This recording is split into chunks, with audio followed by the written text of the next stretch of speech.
Good evening and welcome back. Tonight we are asking a simple question. Are there signs that visitors from elsewhere touched our past?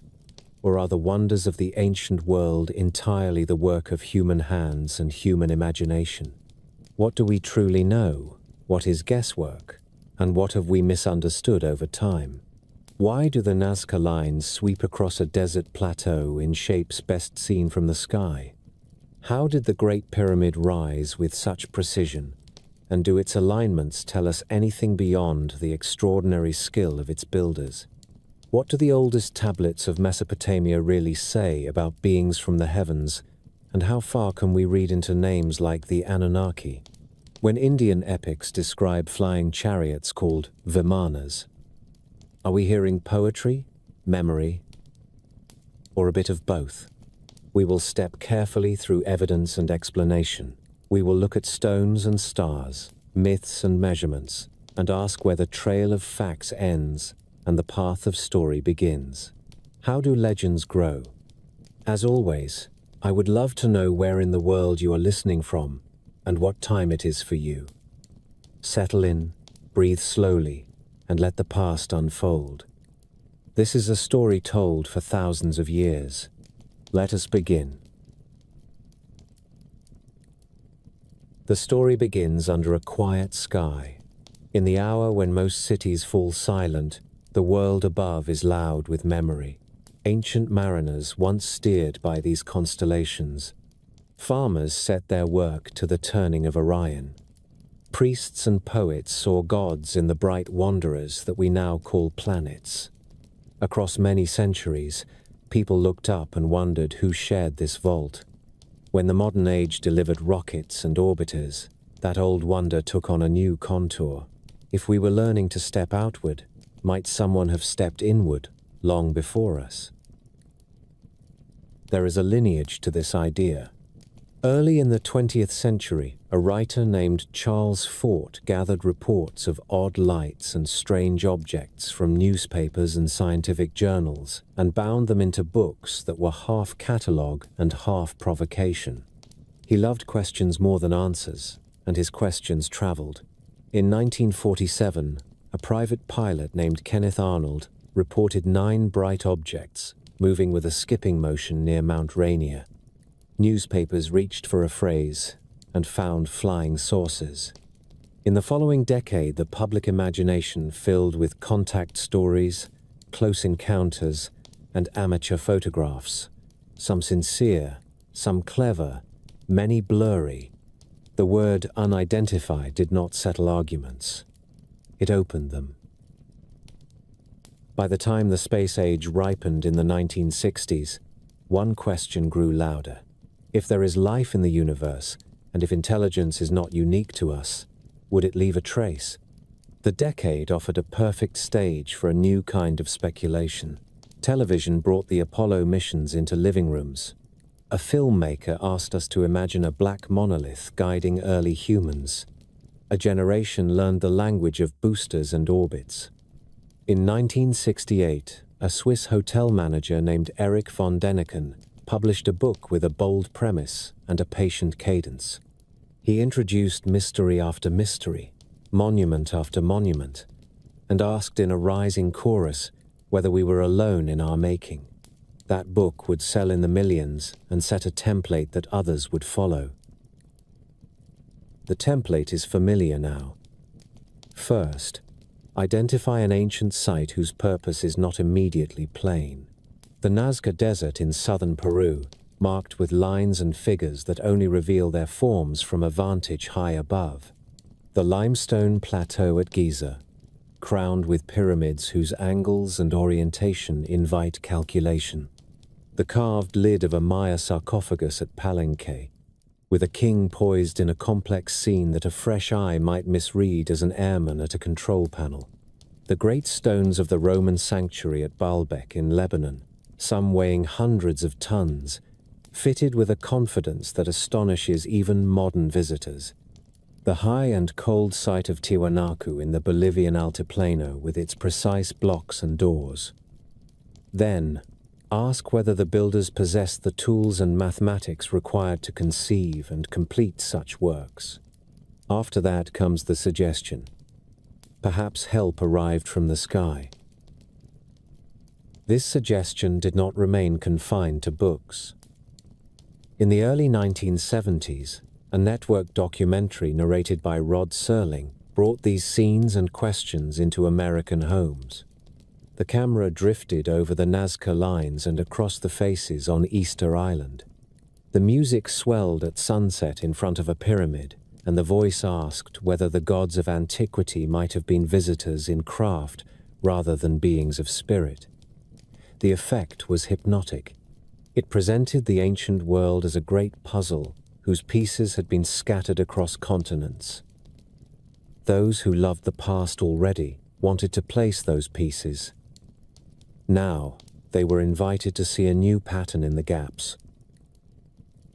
The claims themselves are a museum of marvels. In the Maya city of Palenque, the resting place of King Ke-Inik-Janab-Pakal bears a stone lid filled with symbols from the world tree and the underworld.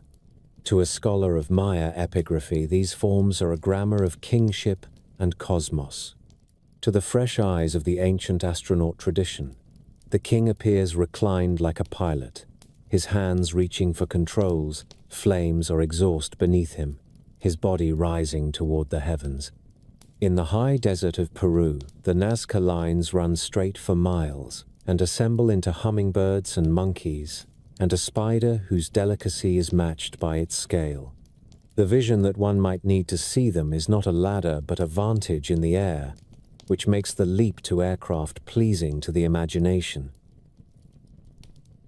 The city of Baalbek offers stones that insist on awe. The largest blocks incorporated into the Roman podium known as the Trilithon weigh many hundreds of tons.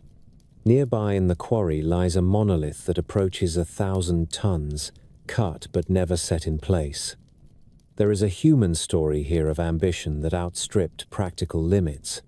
Yet the size itself invites a second story.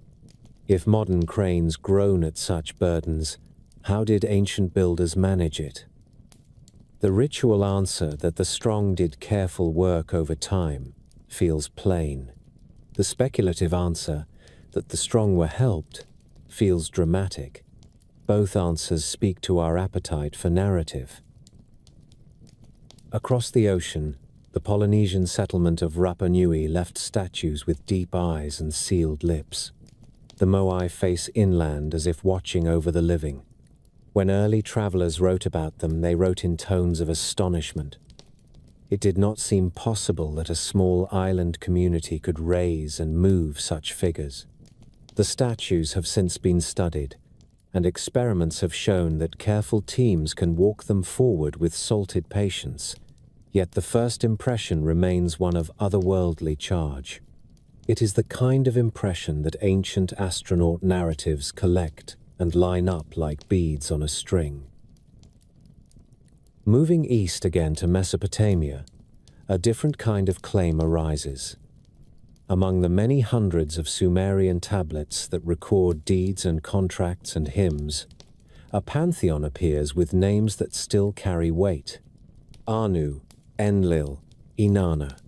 In the 20th century, a new interpretation proposed that these gods were not gods at all, but distant visitors, that the Anunnaki were actors in a cosmic expedition, and that human beings were fashioned to serve their needs. The story grew outward, connecting flood narratives and ziggurats, and even the rise of kingship to a skyborne plan. It reached into Egypt as well, linking the pyramids at Giza and the astronomical precision of their layout to a star map that only a patient observer in orbit could draw.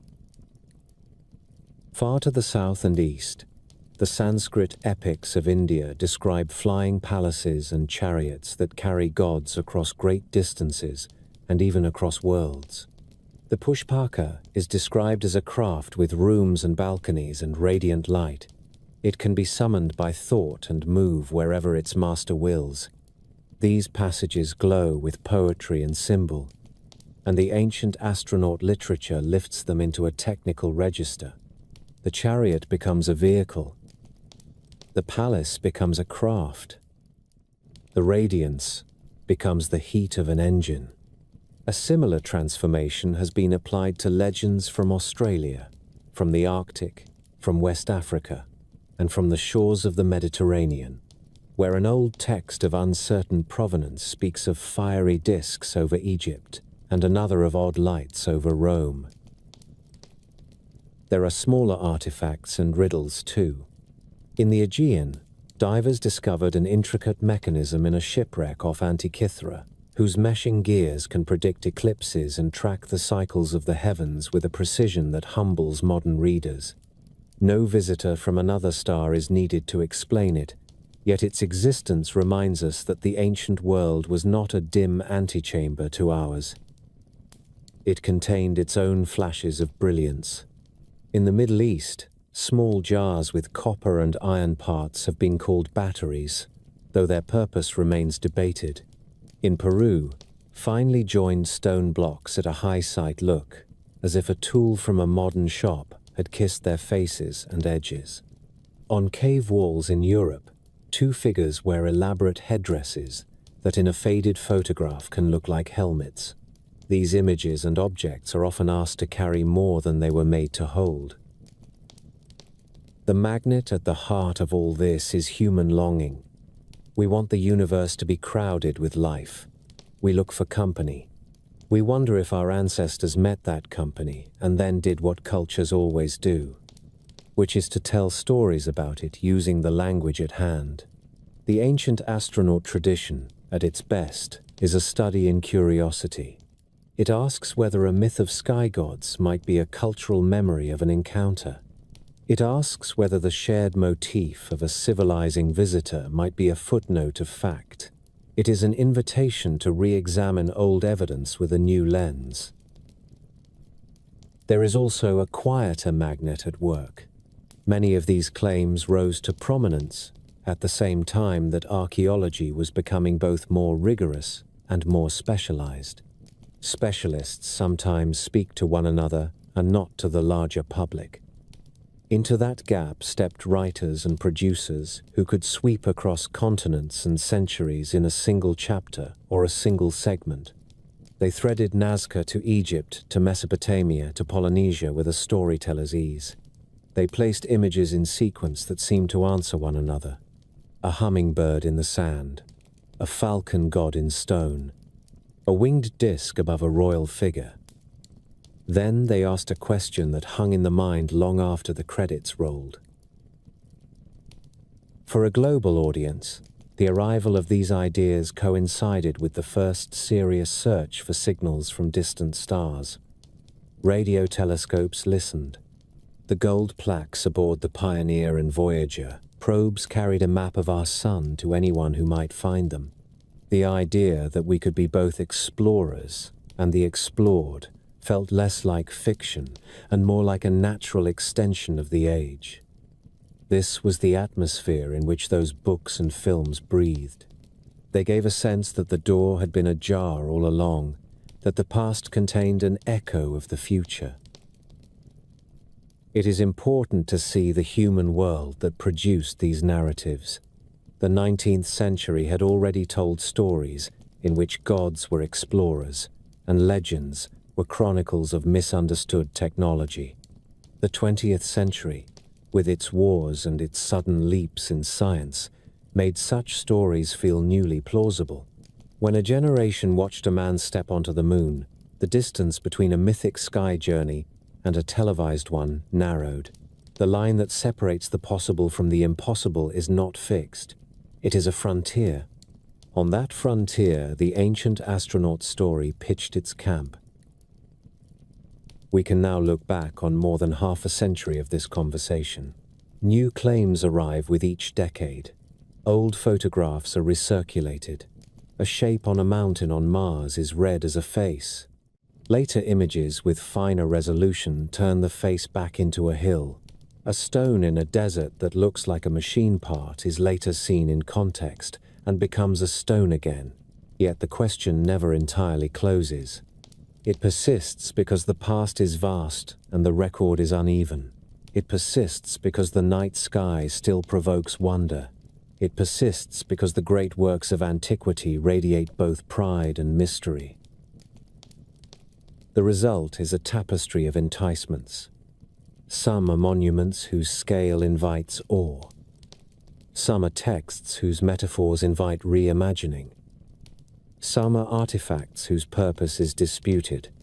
Into these spaces, the ancient astronaut hypothesis steps with confidence and asks us to consider an extraordinary possibility.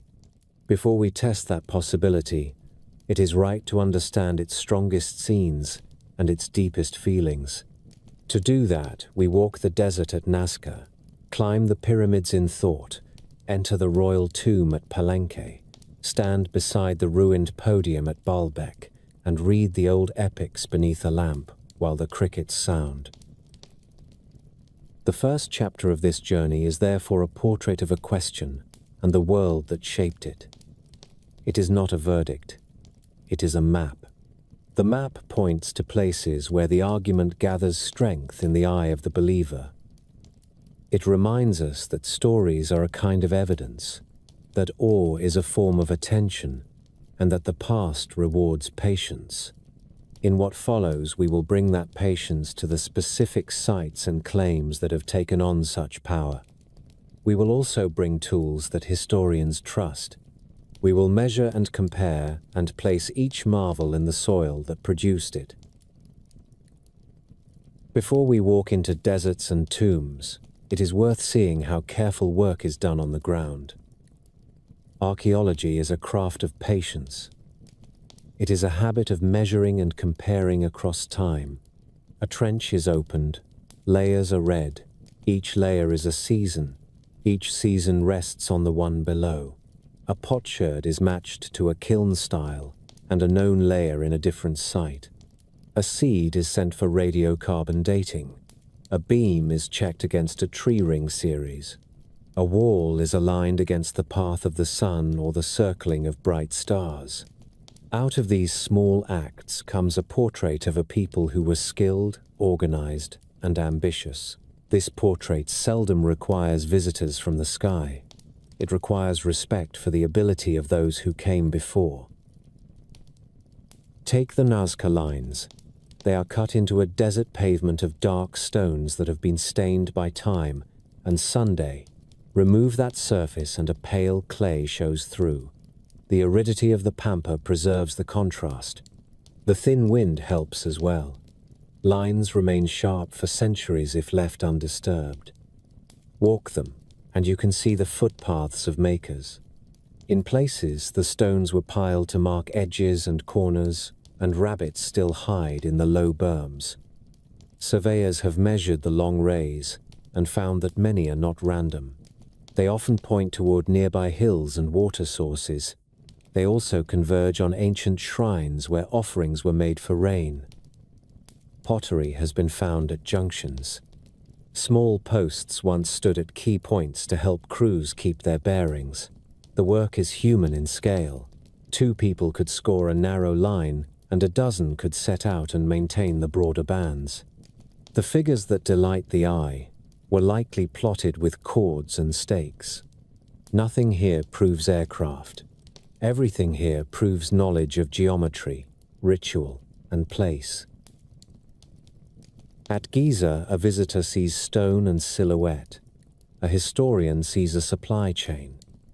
The pyramid fields were not lone projects born of whim. They were the flowering of a tradition that began with mastaba tombs and grew into stepped forms before taking on the clean, triangular shape that we know. We have names for crews painted inside the structure of Khufu's pyramid, names with the warmth of camaraderie. Friends of Khufu, the drunkards of Menkaure. Nearby lie the remains of a workers' village with bakeries, breweries, and barracks. Animal bones show that laborers ate well, often better than the farm families who sent them. Bread loaves left impressions of woven baskets. Kilns baked bricks and fired pottery for daily use. Ramps and roads connect quarries and building sites. Engineers have modeled the loads of sledges pulled over dampened sand, and shown how friction falls when grains are held in balance by water. The corners of the Great Pyramid face the cardinal directions with impressive accuracy. Astronomers have suggested methods that would allow that without exotic instruments. A pair of circumpolar stars can bracket true north as they circle the night. A patient crew with a plumb line could catch those moments. The temple platform at Baalbek tells another story of scale and means. Roman builders loved to demonstrate power in stone. They cited sanctuaries where land and legend conferred authority. Foundations were often overbuilt to tame a difficult slope. The most famous blocks at the site are not high in the walls where lifting would be impossible. They are low in the base courses where heavy mass helps tie the podium into the hillside. Cut in the quarry and levered along rollers, they could be slid into place over prepared beds when the ground was dry and the gradient gentle. Nearby, even larger stones were left half-released because they were not needed. Across the empire, masons and engineers left marks of organization. You find quarrymen's signs, hoist scars, and the sorting of blocks by size and function. The skill is Roman. The ambition is Roman. Nothing in the layout asks for technologies that cannot be found elsewhere in the same centuries. Cross the ocean and step into the dim chamber beneath the Temple of the Inscriptions at Palenque. The carved lid of King Pakal's sarcophagus is dense with Maya cosmology. When the tomb was opened, the dates on the walls drew attention because they spoke with the authority of a literate court. Maya writing had been doubted for years, treated as mere pictures. That doubt fell when linguists and epigraphers proved that the glyphs record names and histories. The work of Yuri Norazov, Tatiana Proskoryakov, and later David Stewart showed that the inscriptions track real rulers and real events. The lid is not a cockpit. It is a map of the Maya world. The king is shown poised at the world tree, a living axis that links the heavens to the underworld. The serpent motifs are not flames. They are passages between realms. The cosmic band along the edge is a sky full of signs. Once you can read the grammar, the scene becomes legible. It is grand and spiritual and, above all, of its own time. The Moai of Rapa Nui have lived through several stories written by outsiders. Early accounts asserted that a vanished race must have raised them. The statues were too large, the island too small. Those tales hid the pride and knowledge of the descendants of the carvers themselves.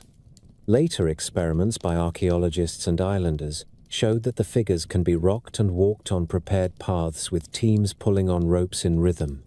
The statues were not hauled flat. They stood. Excavations revealed that the famous heads belonged to bodies that extend down into the ground. Placed on platforms and given white coral eyes with red pupils, the figures watched over communities. The work speaks of social organization and belief. It speaks of a capacity for planning that is familiar to any village that assembles a long canoe or raises a timber frame. A criticism often leveled at claims of ancient visitors is that they cherry-pick mystery and ignore context. A single photograph becomes a template for extravagant reading. A stone becomes a machine part. A headdress becomes a helmet. When a site is studied fully, ordinary tools return to view. At Tiwanaku, for example, the precise cuts that gave rise to talk of advanced tools can be made with patient abrasion using harder stone and sand. At Ollantaytambo and Sacsayhuaman in the high Andes, walls are fitted with skill, but quarry marks remain and ramps can be traced on the ground. In Egypt, copper chisels, dolerite pounding stones, and saw marks sit beside unfinished obelisks that show a work process frozen by a flaw in the granite. The evidence of hands is everywhere when you look for it. Another criticism is methodological. When extraordinary contact is proposed, the first task is to ask, What traces would remain? Materials leave signatures. Spacefaring machinery would imply metallurgy beyond what we see in the record. It would leave alloys that do not fit the known recipes of bronze or iron. It would leave residues in soil and slag heaps. It would leave standards of measurement and design that break from the slow evolution we can track across centuries. Archaeology is very good at catching disruption. The arrival of domesticated horse in the ancient Near East is visible in bones and bits and vehicle remains. The spread of iron can be seen in the change in tools and the organization of workshops. If visitors had arrived with machines, there would likely be more than stories and ambiguous pictures to greet us. Consider the Sumerians. Their tablets tell of harvests, taxes, offerings, trade, and laws. They also tell stories of gods and creation. The Anunnaki appear as figures of order and judgment. Modern writers have recast them as travelers from a distant world, but the clay does not require that reading.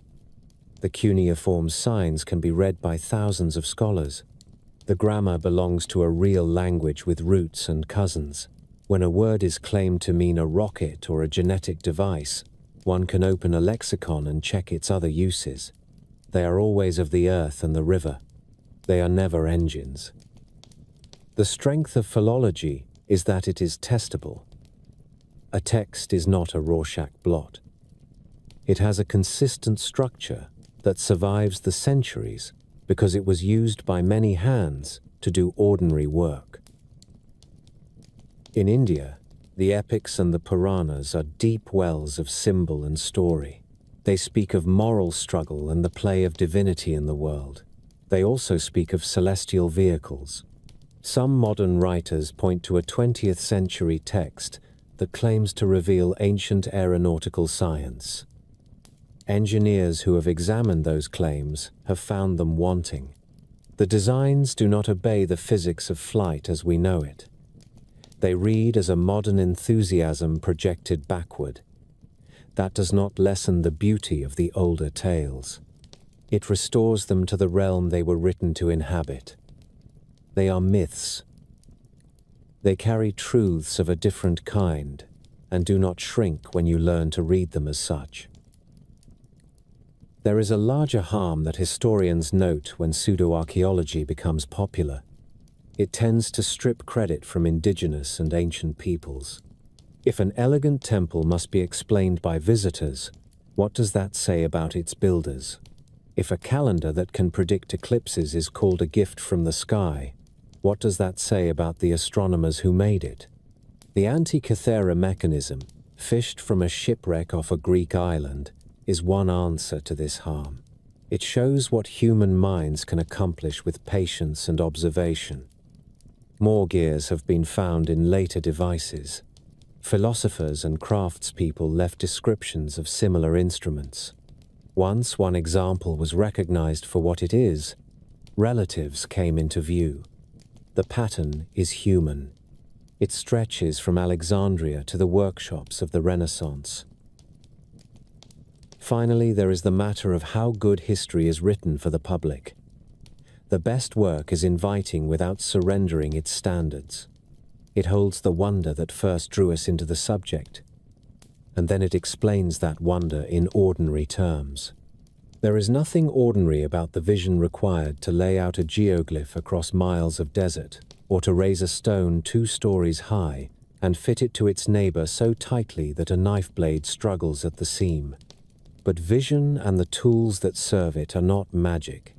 They are combinations of timing, organization, and social will. When we take the time to reconstruct those combinations, we often find a story more satisfying than a flash from the stars. We find continuity. We find experiment and failure and adjustment. We find clues left by apprentices and masters in chalk and chisel and in the way a line wavers and is corrected. None of this answers the largest question that troubles the night sky. It only sets a fair ground for the inquiry. To ask whether there was contact is not a sin against scholarship. It is an act of curiosity. What scholarship requires is that the burden of proof is placed where the extraordinary sits. The more unusual the claim, the stronger the evidence must be. Stones and symbols taken out of context are not strong evidence. Measured layers, testable translations, reproducible experiments, and patterns that match what we know from other times and places, these are strong evidence. When we apply those tests to the most famous claims in this field, the human story holds. Now that the tools and tests are in our hands, we can go to the places where this debate is strongest. We will begin with a plain in southern Peru, where lines scratch messages into the earth so large that only the gods or the newest of machines could have seen them at once. Then we will turn to the oldest of kingdoms along the Nile, and to the first cities between two rivers, and we will listen to the songs of the subcontinent for what they reveal and what they conceal. At the edge of the Andes, where brown foothills loosen into a hard and level desert, there is a plain the color of old copper. The surface is paved with dark stones, burnished by centuries of Sunday. Beneath that skin lies a paler clay that will show itself if the stones are brushed aside. This is the Nazca Pampa of southern Peru. From the ground it looks like any other arid plateau. From a rise at the margin you begin to see lines. They run straight toward the horizon and then vanish in the glare. From higher still, the lines collect into rays and fans and wide bands. With altitude, the desert turns into a page. Figures appear. A bird stretches a long beak across a beige field. A spider extends delicate legs. A monkey curls a tail spiral larger than a village block. The scale is theatrical and patient. It is as if an entire people decided that the earth itself should be the canvas. The Nazca world that made this canvas took shape between the last centuries before the Common Era and the first centuries after. The river valleys that cut through the pampa supported communities that learned to coax crops from thin water. The people raised maize and cotton and a rainbow of gourds. They made textiles with figures that float and dance. They painted pottery in colors that still keep their glow. The ceremonial center at Cahuachi rose above the desert as a cluster of adobe platforms and plazas. Here, priests presided and processions moved. The land was stingy with rain, and the sky above was a ledger of promise and threat. In this dry theater, the lines and figures began to appear. The first written descriptions by outsiders are not ancient. Local herders and travelers always knew the desert was marked. Early in the 20th century, a Peruvian scholar walked the pampa and took notice. In the 1930s, pilots on mail routes looked down and saw the full breadth of the drawings. A North American scholar named Paul Kosok traced lines and thought aloud about the Sunday. A German-born mathematician named Maria Reich gave the next 50 years to this single landscape. She mapped, measured, and argued that the drawings were a giant calendar written on the ground. Her devotion turned a remote patch of earth into a world subject. Visitors arrived. The Peruvian state set protections. UNESCO would later add the Nazca and nearby Palpa figures to the list of places that belong to everyone. Walk the pampa with care, and the making of the lines becomes comprehensible. The dark stones at the surface are the product of long weathering. Remove them, and the lighter substrate shows like chalk on a board. In many places, the makers left the stones in low berms that define the edges of lines and trapezoids. Here and there, a wooden stake survives, where the desert has sealed it away from rot. Radiocarbon tests on such stakes put them in the heart of the Nazca cultural sequence. The simplest form is a straight path. The most common job was to pick a bearing and hold it. Crews could do that with cord and sighting posts. A dozen people could walk abreast to open a band the width of a road. Where lines intersect, they sometimes create starburst hubs. These hubs often sit near small mounds and shrines that held offerings. Pottery fragments appear at junctions like breadcrumbs in clay. The figures that have carried Nazca into every atlas were drawn with the same means, but a greater eye. The hummingbird gathers itself on the plain, with a beak many times longer than the body of a man. The condor spreads wings that span more than a football field. The spider rests with a leg angled, just so to betray a maker who studied forms in nature. Curves and spirals were plotted by radiating points and taut chords. If you stand near the snout of the whale, or at the end of the monkey tail, the figure disappears into lines that do not seem to resolve. Walk away and climb a little, and the form assembles in the mind. The claim that only a pilot in an aircraft can see these drawings is a modern exaggeration. There are low hills and natural promontories around the pampa that offer a commanding view. Pilgrims and planners did not need wings to admire their work. The desert itself helped preserve the record. The Nazca Pampa is among the driest regions on Earth. There is little rain and little soil to feed plants that might break the surface. Winds are light for most of the year and blow along predictable paths. The varnish on the stones that form the surface layer was made by time and Sunday. Once removed, the lighter clay does not darken quickly. Centuries can pass, and a fine line will remain if people keep their feet and hooves off it. When floods do come, they can cut the desert and bruise the drawings. There are places where scars run across ancient bands like careless pen strokes. Yet the great figures largely survive because the climate is an ally. A visitor in the cool months will feel the thinness of the air and the hard clarity of light that has polished this gallery for 2,000 years. The wider Nazca landscape contains other works that help us read the lines. In valley walls you can see spiral-cut shafts that descend into subterranean aqueducts. These are puccios. They look like a string of earthen whirlpools from above. They channel water from underground flows and make irrigation possible where the surface seems dead. The labor that built the puccios is the same organized patience that walks a straight line for miles. Near Kawachi, the ground gives up offerings that speak to rain and to the sky. Seashells from the coast arrive inland as sacred gifts. Textile fragments carry images that appear again on the sand. The ritual web that links water and fertility and pilgrimage is dense. Scholars have mapped thousands of lines and hundreds of figures and have learned to sort them into families. There are radiant lines that fan from hillsides toward the valleys. There are bands and trapezoids that lead away from hubs. There are long, straight features that connect points with a severity that seems almost playful in its insistence. Some alignments do meet the sun at a solstice or line up with the rising of certain bright stars.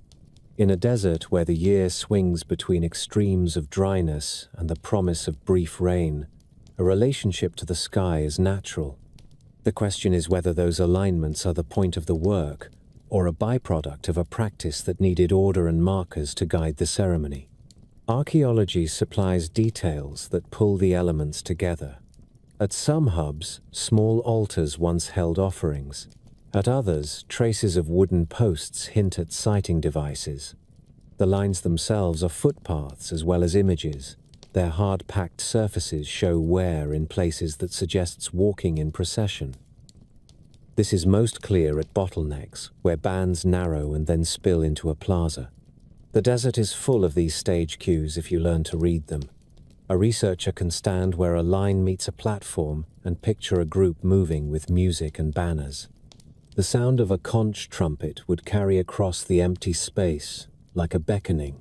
The question that draws many visitors is how a community, without modern surveying instruments, could lay out such long, straight features and such exact figures. The answer is that they were not without instruments. Stakes, cords, sighting poles, and simple sight lines are instruments. So are hills that offer distance and perspective. A team that has measured a valley field and set its furrows evenly is practicing the same skill on a smaller stage. In the Andean world, that skill was common. Terraces across the highlands show an intimate understanding of slope and water and straightness. The Nazca took that practical wisdom into the desert and gave it a ceremonial charge. The people who walked these lines lived with cycles that would have felt personal. The rivers could run full and then retreat to a trickle. El Niño events could bring sudden storms that cut familiar channels into new shapes. Sand and rock could flow like water under certain winds. In this unstable environment, a public art that anchors the horizon and ties communities to shared paths is both social glue and cosmic insurance. You do not engrave the face of a spider at the scale of a city block unless you expect witnesses. The witnesses were the gods of rain and the ancestors who traveled in the sky, in story and in song. The witnesses were also neighbors who could look from the hillside and say that the work this year matched the work of their grandparents. When we think about the Nazca lines as a gallery, we can miss the feeling of using them. The desert is not a museum, but a stage. A procession along a band that ends at a shrine turns the abstract into a route. Patterns become instructions for movement. The monkey tail is a spiral that can gather people inward, like water swirling into a drain. The straight rays that run toward a hill become arrows pointing a crowd at a single point where the priest waits. There is power in repetition. The same lines walked at the same season across generations would pressure memory into a groove. In that groove, meaning settles and solidifies. The Nazca tradition did not arise in a vacuum. To the north around Palpa, and in older layers of the region, hillside figures from an earlier culture step across the slope. The Paracas culture left its own tracings.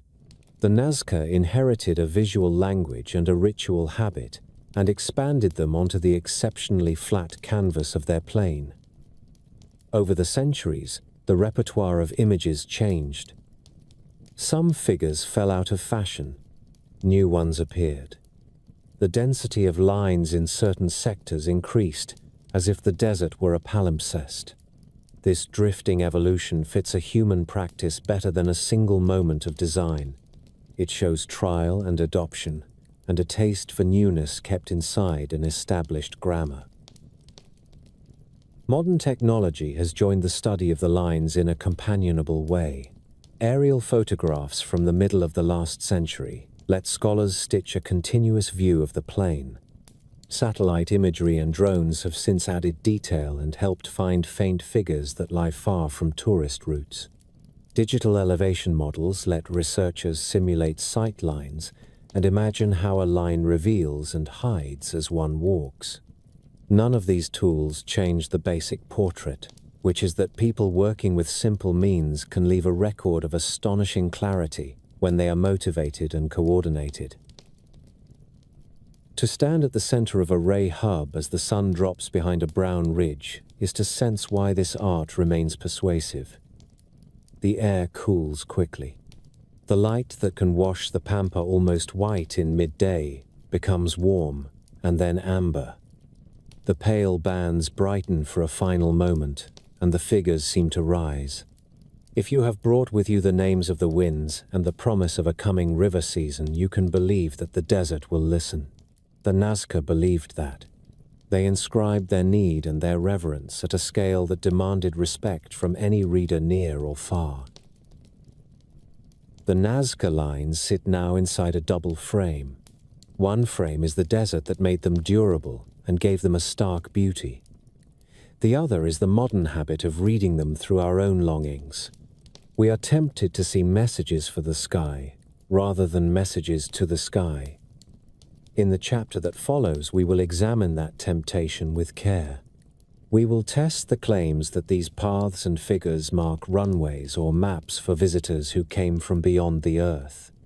We will set those claims against the record of the people who lived here, and the plain arithmetic of what hands and eyes can do when a society gives them purpose. stand again on the pampa and consider the most famous modern claim, that the lines are runways etched for visiting craft. The word runway does work on the imagination. It conjures metal skins and rehearsed landings, a choreography of power set on a desert stage. Yet a runway is a practical thing with practical demands. It prefers a level grade, compacted layers, and clear thresholds that signal approach and stop. The Nazca bands are not made in that way. Many are narrow. Many climb and fall with the natural folds of the ground. They cross and bifurcate. They end at mounds and small platforms. They are pathways and diagrams more than tracks for any vehicle. The soil is a crust over loose sediment. It bears the weight of people and llamas. It does not invite the repeated load of machines. If the pampa once hosted landings, it kept no signature of thrust or heat. There is no glassing, no fused sands, no scatter of odd alloys. The desert is a good archivist. It holds what is given to it. What it holds at Nazca is the record of careful clearing and repeated walking. A second modern claim insists that only flight can reveal the figures. From a standing position, the spider is a mesh of lines without a body. From the slope of a nearby hill, the creature assembles itself and looks back at you. The pampa is ringed by such natural lookouts. Early researchers climbed them and mapped what they saw. Maria Reich catalogued promontories from which one or more figures are visible, and she worked in an era before pilots and tourists could simply book a short flight. In addition, the ceremonial center at Kawachi had terraces and platforms that would have offered long views. A vantage need not hang in the sky. It can be any place where the surface unrolls beneath the eye. The people who drew the figures did not need balloons or wings to admire their work. They needed patience and a landscape that cooperated. The most enduring scholarly counterstory is not about aircraft. It is about water. The Nazca lived where water ran in thin veins under gravel and where rain on distant slopes decided the shape of a year. The Puquios spiral into the earth to tap that invisible flow. Lines that lead to the mouths of such works, or that point towards springs, make sense in a ritual of petition and thanks. At many junctions, archaeologists have found offering platforms, remnants of posts, and scatters of pottery. The pots were not dropped as litter. They were broken as part of a rite. The shards remain where they fell. If the pampa is read as a book, these are the marginal notes left by a public that used the text. Look closely at the organization of the lines. Many radiate from a hill like the chords of a sunburst. Others march in pairs or in bands that widen into trapezoids and then narrow again like funnels. Processions read these shapes as instructions. A long, straight approach gathers a group, focuses the mind, and paces the steps.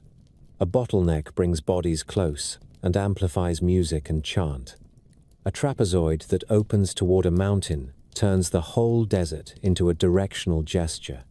In the Andean world, mountains are not scenery. They are beings. They carry names and receive offerings. Later in the highlands, the Inca organized their capital with a system of sequay lines that ran from the Coricancha temple out to hundreds of shrines. The sequays were both map and schedule, a way to distribute ritual obligations through the year. Nazca is older, yet the logic of sacred geography is familiar. Lines bind places to places and people to a calendar of movement. Astronomy has a part to play, but perhaps not the part that early enthusiasts expected. When there are hundreds of lines that point in many directions, some will meet the rising or setting of a bright star simply by chance. The task is to ask whether a significant number do so, and whether the ones that do are marked as special by other clues on the ground. Studies on the Pampa show that a portion of alignments touch solstice sunrises or sunsets, and that others nod toward notable stars. At the same time, many alignments point to nearby hills, to water sources, or to nodes on a local ritual map. A line is both an astronomical sightline and a corridor for a procession, only when the community agrees to make it so. The Nazca did not need a national observatory to watch the sky.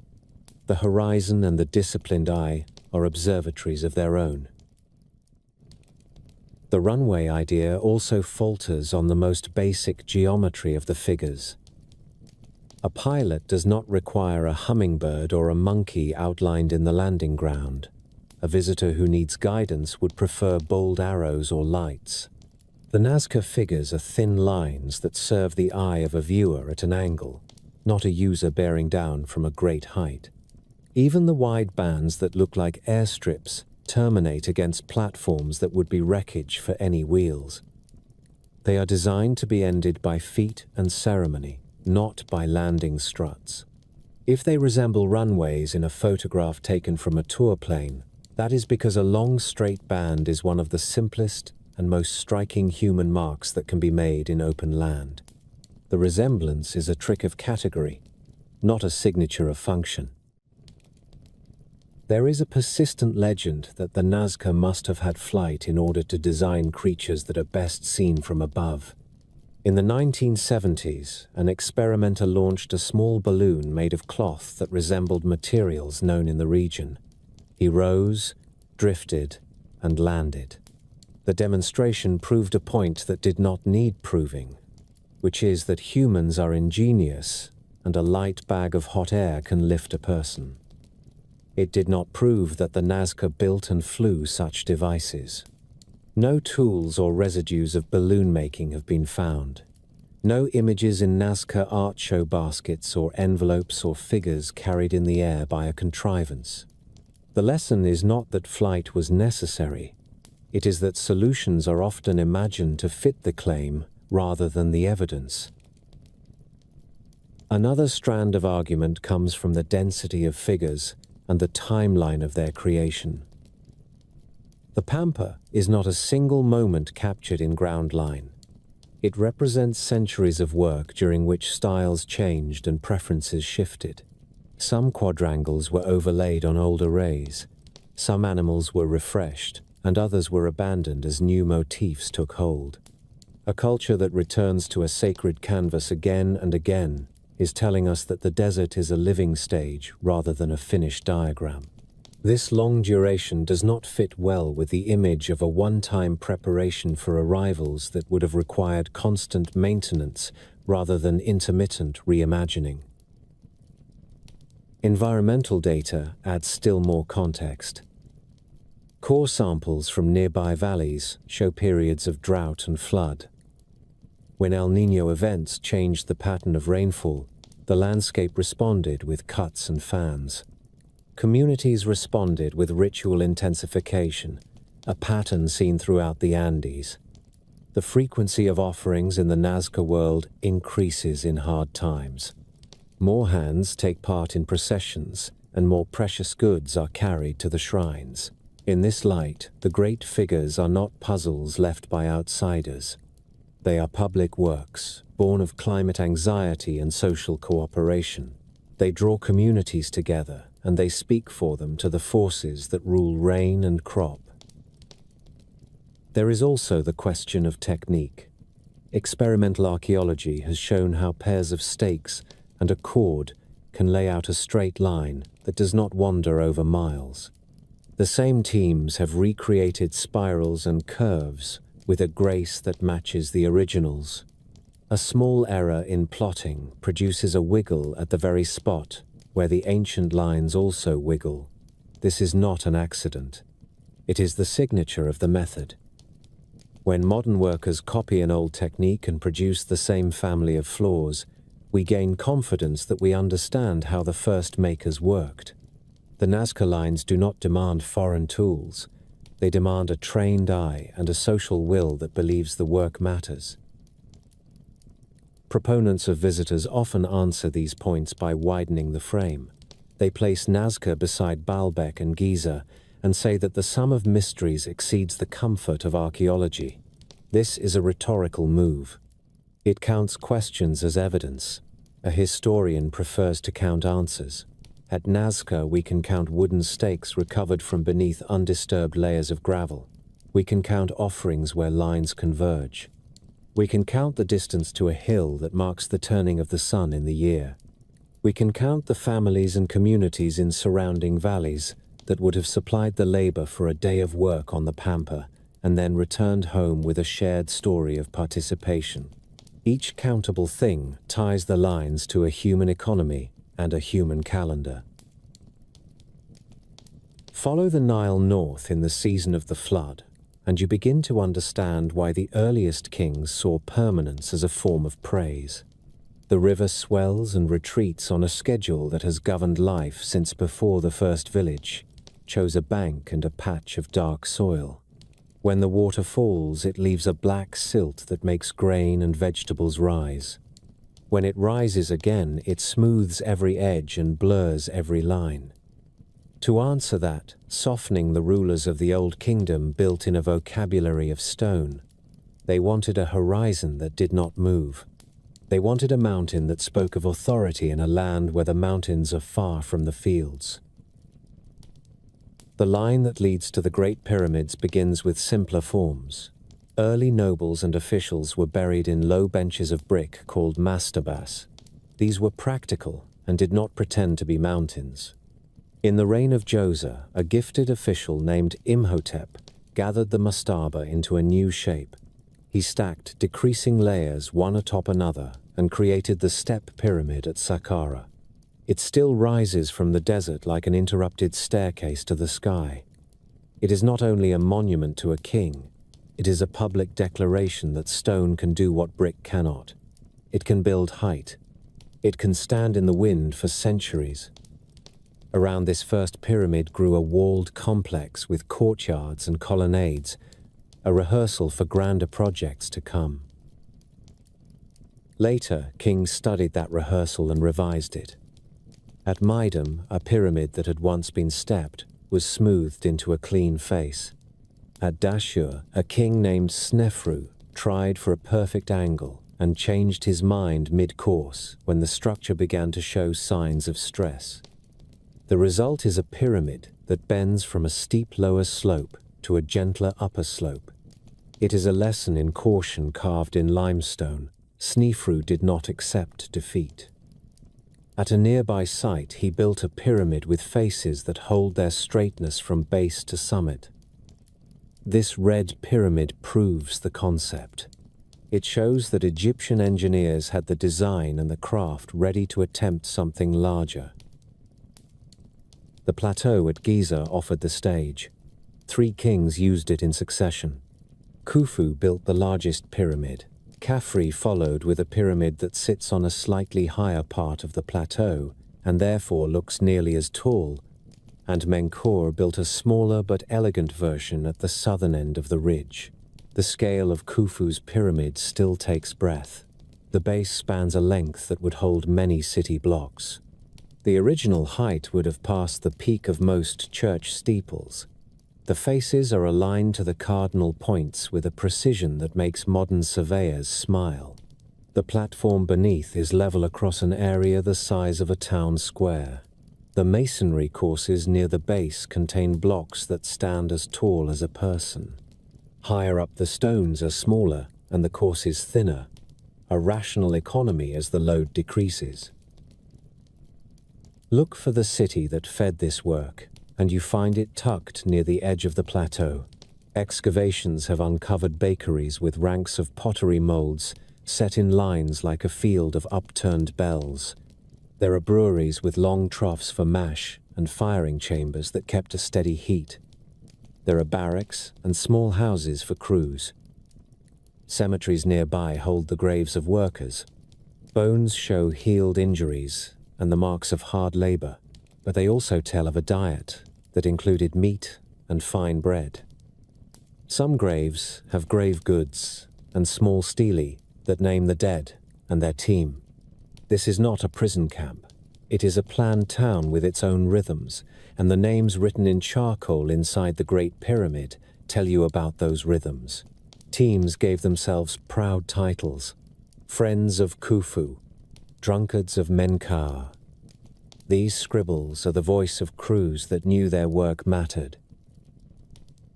The quarry marks are plain in the landscape.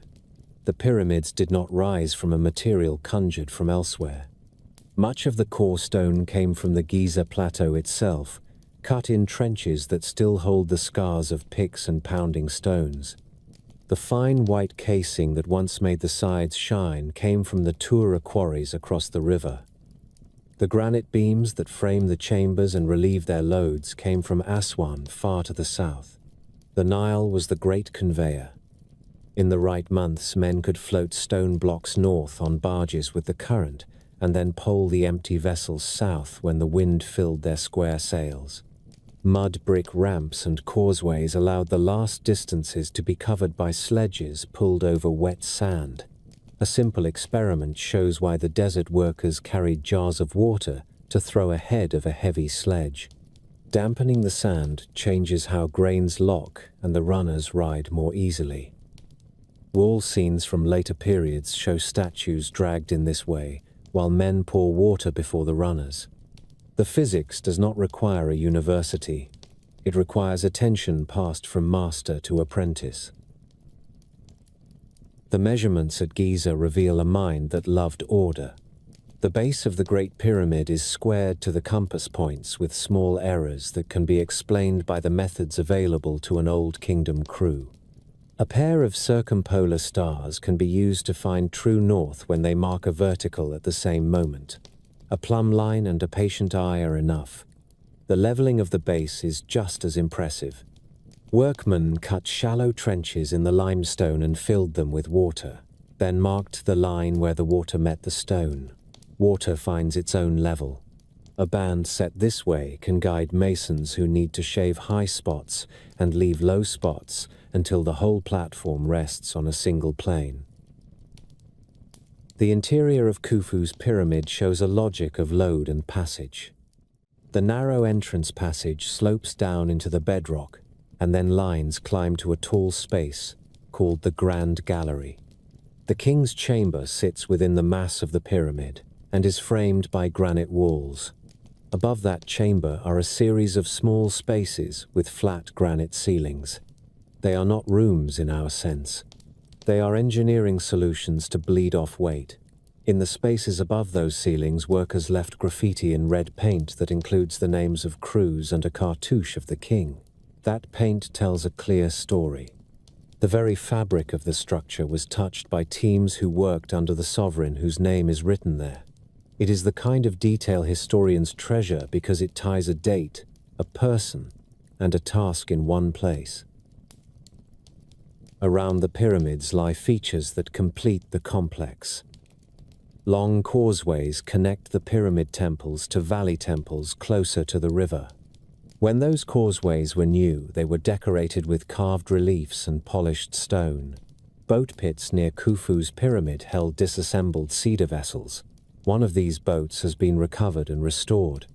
It is long and graceful, with seams sewn by rope in a tradition that reached Egypt from the Levant. Whether these boats carried the king in ritual after his death, or symbolized his journey with the sun god across the sky, their presence shows that the pyramid was the center of an elaborate set of meanings, not only a mountain of stone. One cannot stand at Giza and not face the Sphinx. Cut from a leftover knob of bedrock and framed by quarried blocks, the lion, with a human face, looks east to watch the sunrise. The head is small in proportion to the body, which may mean it was recut from a larger shape. There are repair stones between the paws that carry inscriptions from later kings who kept the statue from surrendering to sand. The whole ensemble speaks of a long tradition of maintenance. The Giza monuments were not set in the sand and then abandoned. They were tended, used, and wrapped in fresh meanings by generations who came after the builders. The question of how many laborers worked in a season and how long the main construction took will always have a margin of uncertainty, but the numbers that scholars propose are human numbers. Tens of thousands at most, drawn by a corvée that rotated households into service and then sent them home. The calendar could place work in the slack, months after the harvest, when the flood covered fields and made local travel difficult. A state that could count grain and herd animals could count men, ferry them to a work camp, and feed them out of central stores. The bread molds and fish bones and cattle bones found near the workers' village tell exactly that story. So do the footprints of infrastructure. You do not build breweries and bakeries if you intend to rely on ad hoc labor. You build them when you want a dependable base of operations. Look closely at the stones themselves, and you find the grammar of their making. The limestone of the core shows the blows of dolerite pounding balls, where rough shapes were broken from the bedrock. Copper chisels cut finer edges when filled with sand to act as an abrasive. Saw marks appear on some blocks where teams drew a metal blade back and forth, with grit between teeth that were not really teeth, but a slurry that did the cutting. The granite from Aswan shows a different hand. It yields to pounding and then to polishing, and inside the king's chamber the stone glows where the last craftsman laid down his tool. The mortar in the joints is measurable and has a composition that occurs in other Egyptian masonry. Nothing in this toolkit surprises a historian of ancient technology. It is the same family of methods seen in quarries and temples from one end of the Nile to the other. The social landscape that made all this possible was as impressive as the engineering. The Old Kingdom was not yet the empire of later centuries, but it already managed a web of obligations that linked local elites to the court. The work on the plateau was a national performance. Granaries recorded influx and outflow. Stone moved with permits and schedules. Priests supervised rituals that sanctified the ground before work began.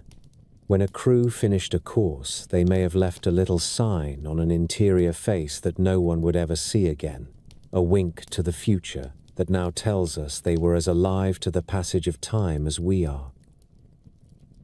In the modern era, the Giza Plateau has drawn teams of archaeologists who have added detail to this picture with each season. The mapping of the workers' village has shown neighborhoods and alleys. Dumps have yielded the leavings of meals and the slag of workshops. Inscriptions chipped from the sand have supplied names. The diaries of a Nile official discovered at a Red Sea harbor have described the transport of fine limestone from Tura to the pyramid site in the very reign of Khufu. A papyrus does not lift a stone. It does something as important. It places a human voice beside the stone and tells us how the parts came together. Stand on the causeway at dusk, and the facets of the pyramids catch the last light in a way that feels like a sermon. The faces are not smooth anymore. The casing is gone from most of the surface. You can see the stepping of the core beneath and the scars of later stone robbing. In that exposed anatomy lies the full story. There is grandeur and there is work. There is a sweep of vision and there are the marks of a single copper saw that moved through sand one stroke at a time. To say that people did this with their own hands does not reduce the wonder. It restores the wonder to the very people those stones were meant to honor. Stand once more on the limestone shelf and listen to the questions that have drifted across this plateau for 2 centuries. Could human hands alone have raised so much stone with such accuracy? Do the angles and star-like orientations hint at tutors from the sky? Why do debates over ramps and levers still flicker when everything else seems so firm? The pyramids invite these questions because they sit at the boundary between the obvious and the overwhelming. A single block is ordinary. 2.3 million blocks arranged to a royal purpose become a challenge to the imagination. Where imagination strains, legends enter. Begin with the claim of impossible precision. The base of Khufu's pyramid is very nearly square and very nearly aligned to the cardinal points. That is an achievement that asks for respect, but not for intervention from beyond. Egyptian surveyors had practical methods to find true north, using circumpolar stars that never set. 2 stars that circle the pole, trace a vertical when viewed at just the right moment. A plumb line and a patient eye capture that moment. Leveling a broad platform can be done by cutting shallow trenches and filling them with water, then marking the waterline on stone. Water finds level without instruments. The errors that remain at Giza are small but measurable. The corners are not perfect. The sides are not perfectly equal. The base rises and falls a little because bedrock is never a perfect plane. These small human irregularities are a kind of signature that tells us we are in the company of craftsmen rather than machines. Next comes the matter of the stars. Writers have proposed that the 3 great pyramids map the 3 stars in the belt of Orion, and that the Nile stands for the Milky Way. There is poetry in that idea, and Egyptians did associate the constellation we call Orion with a divine figure they named Sa, and later with Osiris. Yet the details refuse to fall into a strict map. The spacing and orientation of the pyramids do not match the belt in any exact way at any one date. The river wanders, as any river does, and its ancient channel did not sit in a neat relation to the plateau that would make a clean celestial diagram. There are also the narrow shafts that run from chambers inside the Great Pyramid toward the faces. Some align toward bright stars that had symbolic meaning. The shaft from the southern side of the king's chamber points toward Orion, at a date in the Old Kingdom. Another from the northern side points near a circumpolar star. This suggests a cosmology cast in stone, rather than a survey drawn by visitors. The builders thought in symbols that tied the fate of the king to the night sky. That is human religion and human architecture working together, not evidence of an aerial survey crew. A different family of claims argues that the tools of the age could not have shaped or set the stones we see. The landscape answers that claim with open quarries, with unfinished blocks, and with the famous unfinished obelisk at Aswan that still lies joined to the granite bedrock by a web of hard stone. Dolerite pounding balls are found in the trenches. Copper chisels charged with sand leave characteristic saw marks on limestone. Wooden sledges leave parallel grooves on ramp beds. The inner surfaces of granite beams show the polish of patient abrasion. Mortar fills joints in a way consistent with other Egyptian masonry. If exotic tools were used, they left no shavings and no bits, and no trade in exotic metals. What we do see is continuity between method and result across many sites and many centuries. Some propose that no ramp system could have worked to the height required. They picture a single ramp the size of a small city, and then dismiss it as impossible. The record suggests something less naive. Ancient construction does not rely on one method used to absurd lengths. Builders adapt and combine techniques. Short, straight ramps and zigzag ramps climb the faces in stages. Levering and cribbing lift blocks up a step at a time. Causeways bring stone to the foot of the work, while interior corridors allow repositioning as courses rise. Evidence of ramps survives near quarries and at the edges of platforms. The lime dust of working surfaces, the ruts of runners, and the leveling of shoulders along the pyramid faces all tell a story of many hands adjusting methods as conditions changed. The question of a grand ramp is a blunt instrument. The answer is a toolkit. Another popular suggestion is that the pyramids were not tombs at all, but power plants or repositories for coded knowledge from an earlier advanced culture. The interiors do not support these dramas. The chambers are simple and serve clear architectural functions. The relieving spaces above the king's chamber bleed off weight and prevent the failure that would come from resting a mountain of stone on a flat roof. The narrow passages and granite plugs that once sealed them speak of protection rather than circulation of energy. The broader funerary landscape supports the standard interpretation. Pyramid temples, valley temples, boat pits, and cemeteries form a complex that frames the king's body and soul in the terms of Egyptian theology.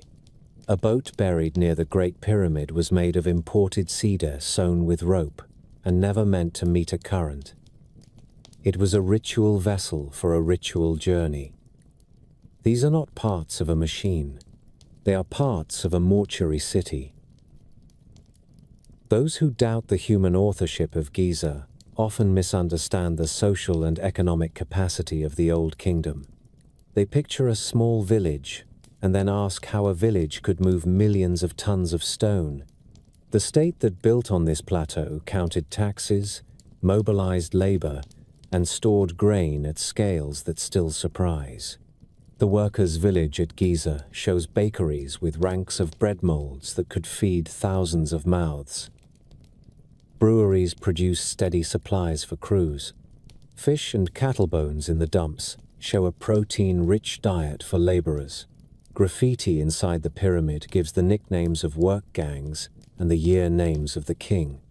Cemeteries of workers hold men and women who lived not as slaves in chains, but as seasonally drafted citizens with pride in their role. That description does not romanticize ancient labor. It places it in the structure of a real society. We also have voices from the time. A set of papyri found at a Red Sea harbor includes the daily log of an official involved in the transport of fine limestone from Tura to the pyramid site during the reign of Khufu. He records crews, cargoes, and days. He does not speak to later fantasies. He speaks to the unglamorous work of moving stone by boat and by canal, and then up the last rise. This kind of document grounds the conversation. It shows that the building of Giza was not a miracle that escaped the ledgers. It entered them. It left receipts of a sort, and those receipts match the archaeology on the ground. The Sphinx has recruited its own set of extraordinary claims, including the idea that erosion on its flanks proves a date far older than the Old Kingdom. The geology of the plateau is complicated and weathering has many authors. Wind carries sand that scours. Groundwater seeps and salts crystallize. Rain falls irregularly and finds cracks. Repairs in pharaonic times are attested by inscriptions. Blocks added in later centuries to stabilize the body show that guardianship was an ongoing responsibility. When the Sphinx is placed back into the larger building sequence at Giza, it fits as a companion to the Pyramid of Khafre. Its quarry sits within the alignment of that king's causeway. Its head wears a royal headdress. It faces the sunrise, as a ruler would. The very human habit of maintaining a beloved monument while it decays explains the alternating layers of bedrock and repair stone more simply than a deep time upheaval does. Conspiracy narratives sometimes circle around a cartouche painted in red inside a relieving chamber, bearing the throne name of Khufu. Because this mark ties the interior fabric to the reign of a known king, it has been questioned by those who want the pyramid to float free of dates and names. But the cartouche is not a lonely fact. The workers' marks include crew names and placement notes in the same paint and hand. The composition of the paint matches common pigments. There is no credible line from a later visitor to those cramped and sealed spaces at a time when blasting was the only means to gain entry. The simpler story is that crews wrote their allegiance where only the gods and, as it turns out, far future excavators would see it. It is helpful to set Egypt beside other human feats to cool the idea that any single culture could not have climbed to such heights. The stones of Sacsayhuaman above Cuzco are fitted so tightly that light barely enters the joints, and yet the quarry marks and ramps are there to study. Gothic cathedrals rose with cranes of wood and muscle, and left in their towers the holes where timbers rested. At Angkor, the Khmer kings moved earth and water on a scale that still makes pilots stare when they fly over the grid of old reservoirs and moats. Borobudur climbs a volcanic slope in Java, with terraces of carved stone that speak both of Buddhism and of an engineering culture that had no need of distant tutors. When you put Giza into this global company, it remains astonishing, but it is no longer lonely. One should also say clearly what is at stake when people attribute non-European monuments to outsiders. It is not only a category error, it is an injury. It robs the builders of their due. It implies that African and American and Pacific societies could not solve problems of measurement and management. In Egypt, the injury is directed at a civilization that left an archive on stone and papyrus, as well as a chain of temples that describe its intentions. To assign these achievements to visitors is to misunderstand how cultures grow their own genius. It is to turn awe into condescension dressed as wonder. Good history asks for humility and also for a certain kind of courage. It takes courage to be satisfied with human explanations when romantic ones are available. It takes humility to admit what we still do not know. Debates over the fine details of ramp design will continue. New excavations may reveal support installations that change our sense of scheduling and seasonal labor. A newly read inscription may add a foreman to the list of names. None of that unsettles the foundation.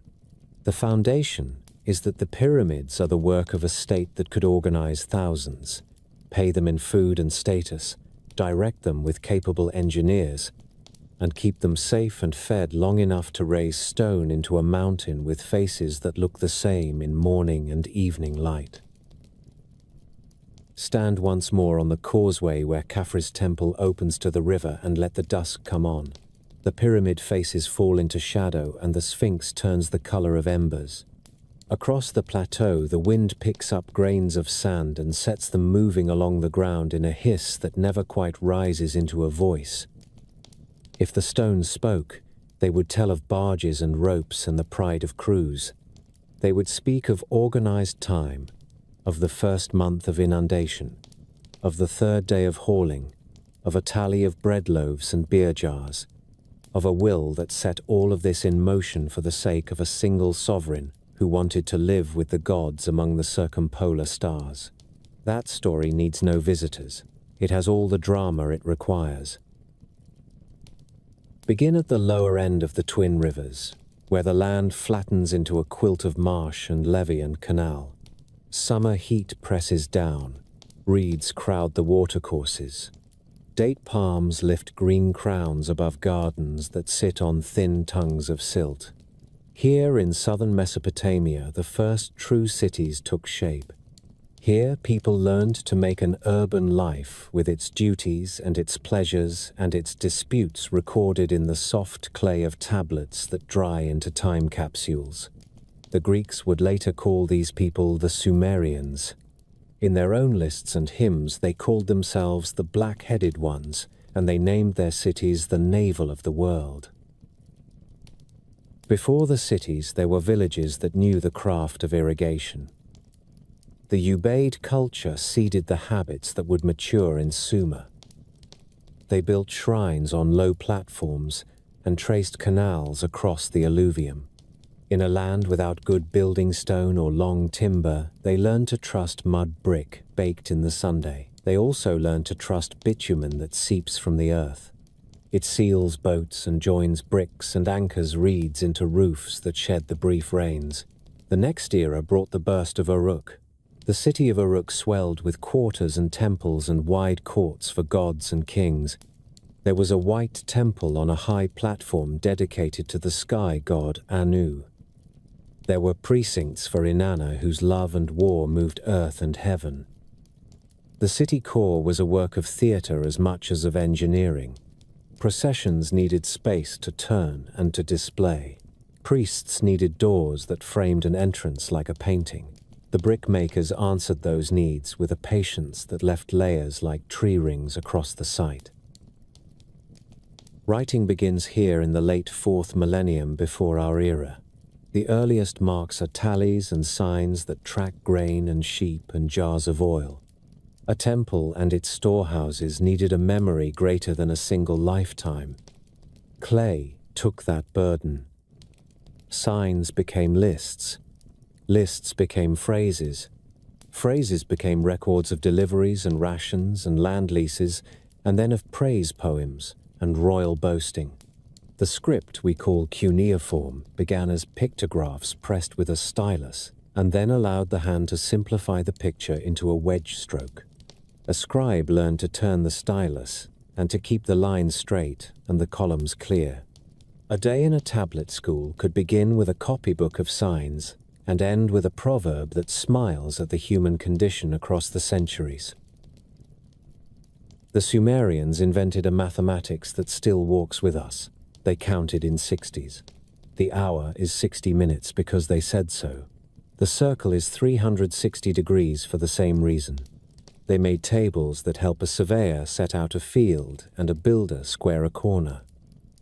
There is a famous tablet whose columns speak of right triangles and the relation of their sides. It is a list for practical use and also a hint of theory.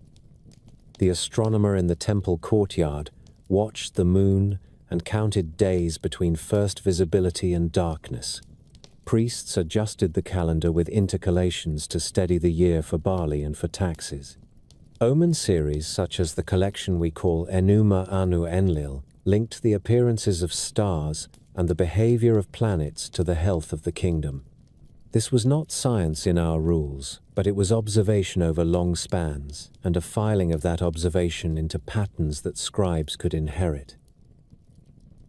The city was a machine for turning water into bread. Canals ran in grids. Small field channels branched like the fingers of a hand. Farmers planted barley, which endures a salty ground better than wheat. They learned to leach salts by flooding and by resting the soil. They raised sheep and goats on the edges and cattle where pasture was kind. They brewed beer that fed workers with calories and sanitation in a land that knows heat and stagnation. Ration lists for temple employees are tables of beer and bread given out by the day. A foreman could track the output of a crew by noting how many jars of beer and baskets of bread left the storehouse for those men and women. Ziggurats rose above these neighborhoods. The word describes a stepped tower with ramps and terraces that climb toward a small shrine at the summit. The tower at Ur in later centuries is the best preserved, but the idea is older. The tower lifted the god above the mundane world. It also lifted the eyes of the city. Sunlight on brick at dawn could make the tower into a second sunrise. The terrace below gave room for small gardens and for priests who tended them. From the upper platform, a viewer could see the broken light of canals run like quicksilver across the plain. The tower was theology and also a survey of the works of men. The pantheon is populous. An and Enlil and Enki sit near the top, and Inanna stands with them. An is the high sky, Enlil is the storm and the sweeping breath of air. Enki is the clever water that springs from the deep and brings invention and healing. Inanna is a force that breaks and binds. She is love and fury, and the motion of planet Venus that brightens and vanishes, and then returns. These gods receive offerings in temples that are also economic centers. A temple owns fields and herds and craft shops. It takes in produce and releases rations.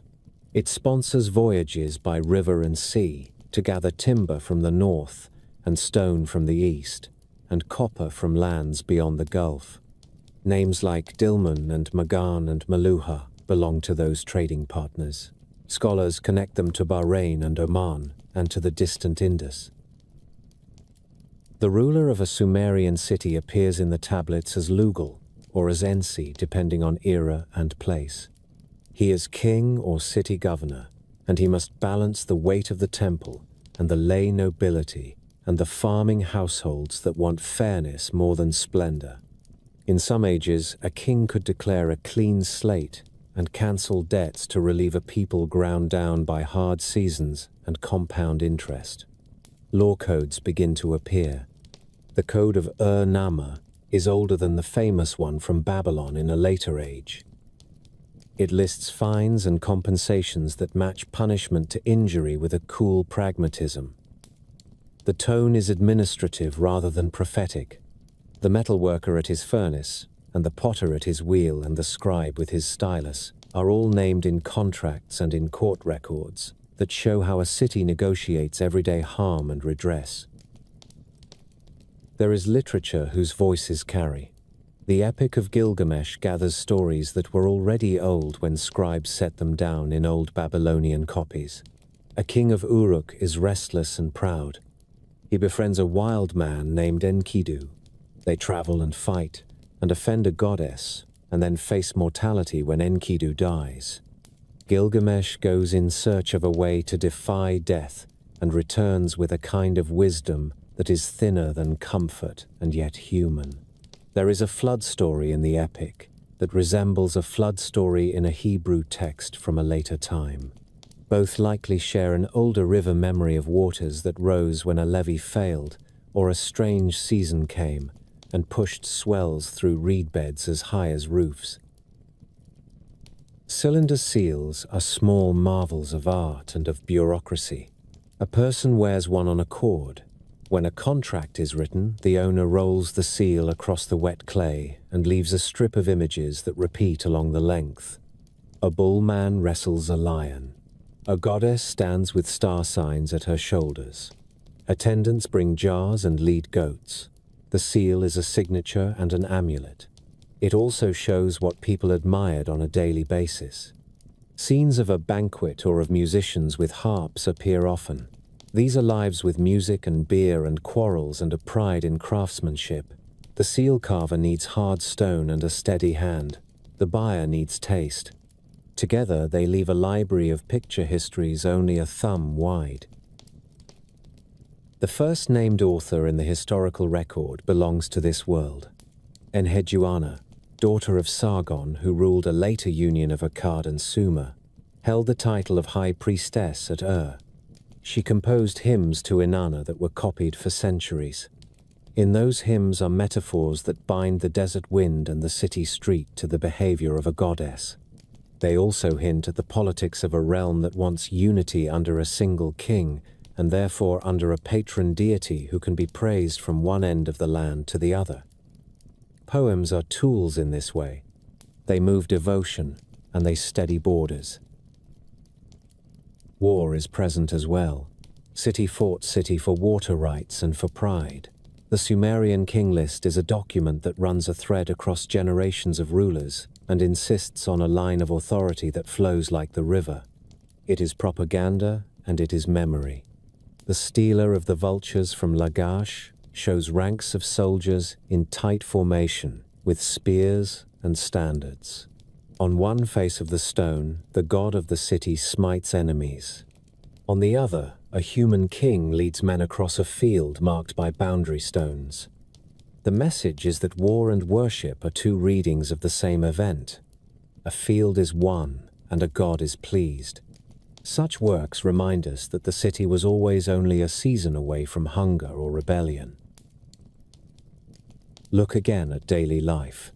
Houses cluster along lanes that kink and end in courtyards. In the heat of afternoon, the shade is a form of water. Roofs are flat and can host sleeping when nights are still. Bread ovens sit in small rooms with blackened walls. A jar tipped on its side is a pantry. A loom stands in a corner. Women weave and men draw water, and that sentence can reverse on any day because labor follows need. Children carry small tablets in tablet school that have a teacher's neat line at the top and a clumsy imitation below. The teacher scrapes off the surface with a damp hand, and the student tries again. Clay is forgiving until it dries. That may be why so many tablets survive. A student exchanged his clumsy tablet for a clean one, and 1,000 years later the clumsy work carries a voice that is more human than the clean copy. Religion is not apart from this life. It is woven through. Festivals reset the calendar of the city. Gods visit one another in processions that cross canals on boats, and then rise through temple courts to a door where a priest waits with incense. At New Year, there is a ritual humiliation and renewal of the king. The old year is scolded, and the new one praised. A city that follows the flood needs that ceremony the way a modern city needs a census and a budget.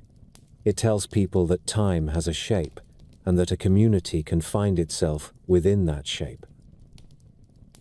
Boats bind all of this into a system. The rivers are roads. The Gulf is a long hallway to distant rooms. Crew lists name, traders and pilots and guards. Cargo lists name copper ingots from Megan, and woods from the north, and stone for bowls from lands that lack barley but have hills. Harbors are silt-choked today, but their old lines are there for a careful eye. When a Sumerian scribe writes Dilmun on a tablet, he writes a place that breathes in the mind and that contracts actually reached. The city on the lower river is not isolated. It is a hub with strings that run in many directions. All of this gives the setting for the stories that later invite speculation about visitors from the sky. The gods live in heaven and on earth and in the sweet water that lies under the world. Priests watch planets and time the rites that bring the city into rhythm with the regular irregularity of the night. Towers climb toward shrines where a god meets a priest at dawn. A people who understand the value of counting and the craft of surveying also speak of divine courtiers and messengers who cross between realms. The complexity of their world is the best argument for their genius. They did not need a tutor to learn that a circle can be divided into parts, or that a sail can turn a headwind into motion by tacking across the current. They learned because the land demanded it, and because the human appetite for order and beauty is older than any monument. Sit with a tablet that lists rations for a gang of canal diggers. The column of numbers leans like a reed in a breeze. A seal at the bottom adds a small parade of animals and gods. A scribe has pressed his name into a corner with a flourish. This is the heartbeat of a first civilization at work. Canal water gleams. A wheel turns at a potter's yard. A child learns a sign for barley, and then learns the sign that means double.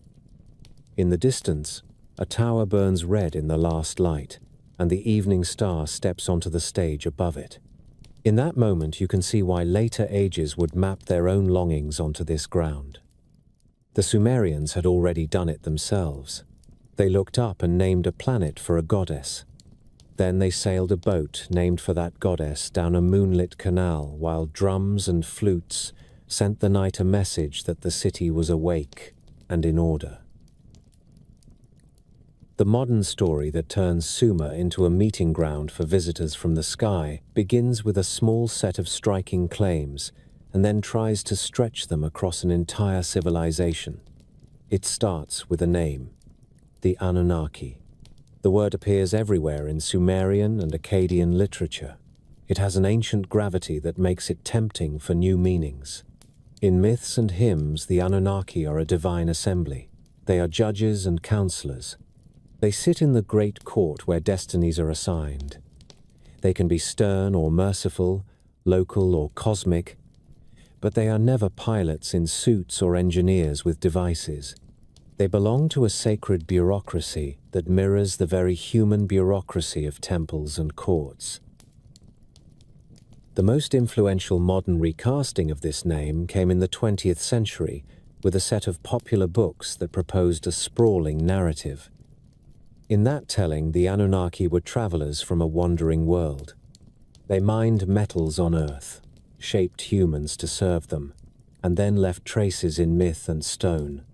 The same story tied Sumer to the pyramids of Egypt, to the myths of India, and even to monuments on the other side of the world. The ambition of the idea was part of its appeal. It made the first cities the front office of the galaxy.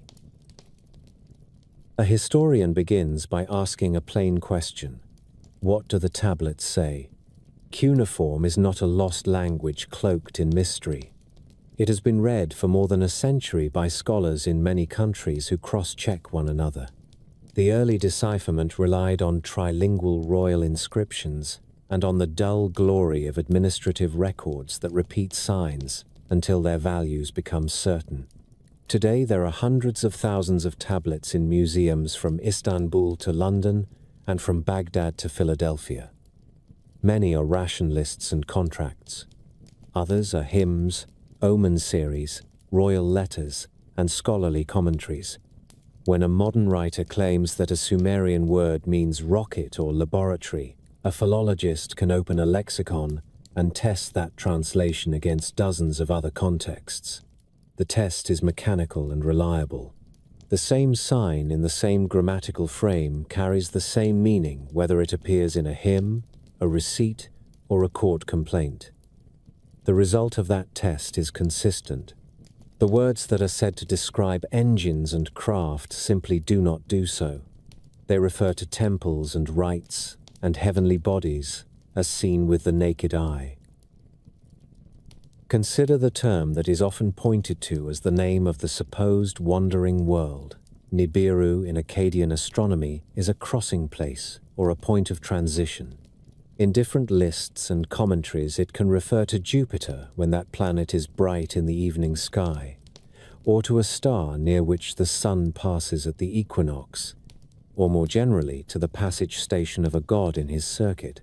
It is a term from a scholarly tradition that loved to link celestial events to omens. It is never a place with mountains and mines. Later, readers have pressed it into a role it did not fill.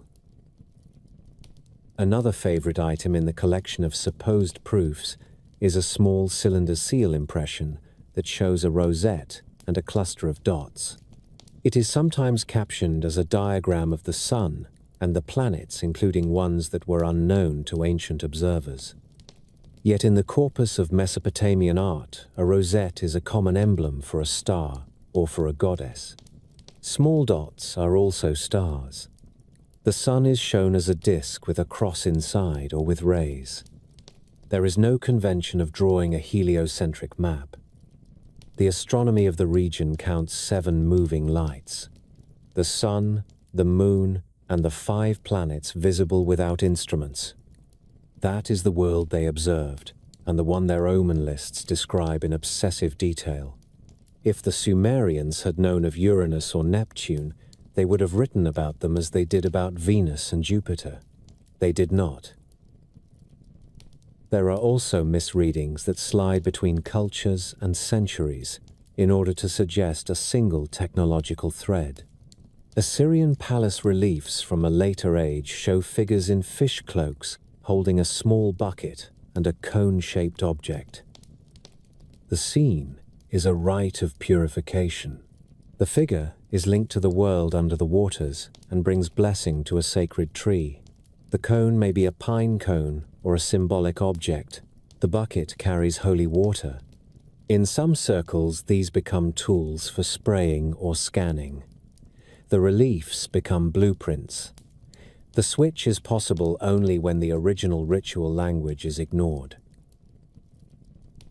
At the level of myth, there are passages that speak in a register of making.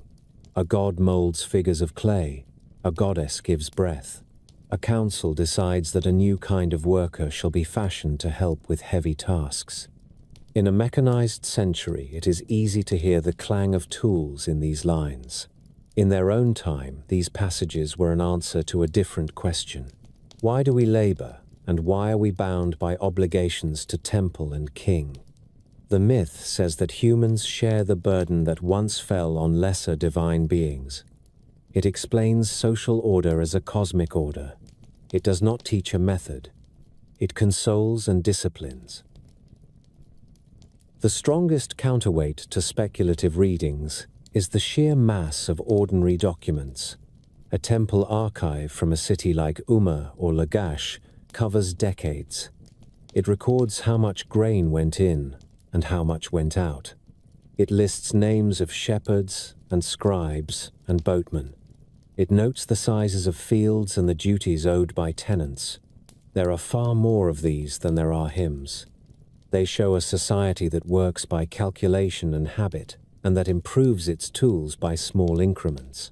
Bronze becomes more common because trade brings copper and tin with greater reliability. New plough forms appear.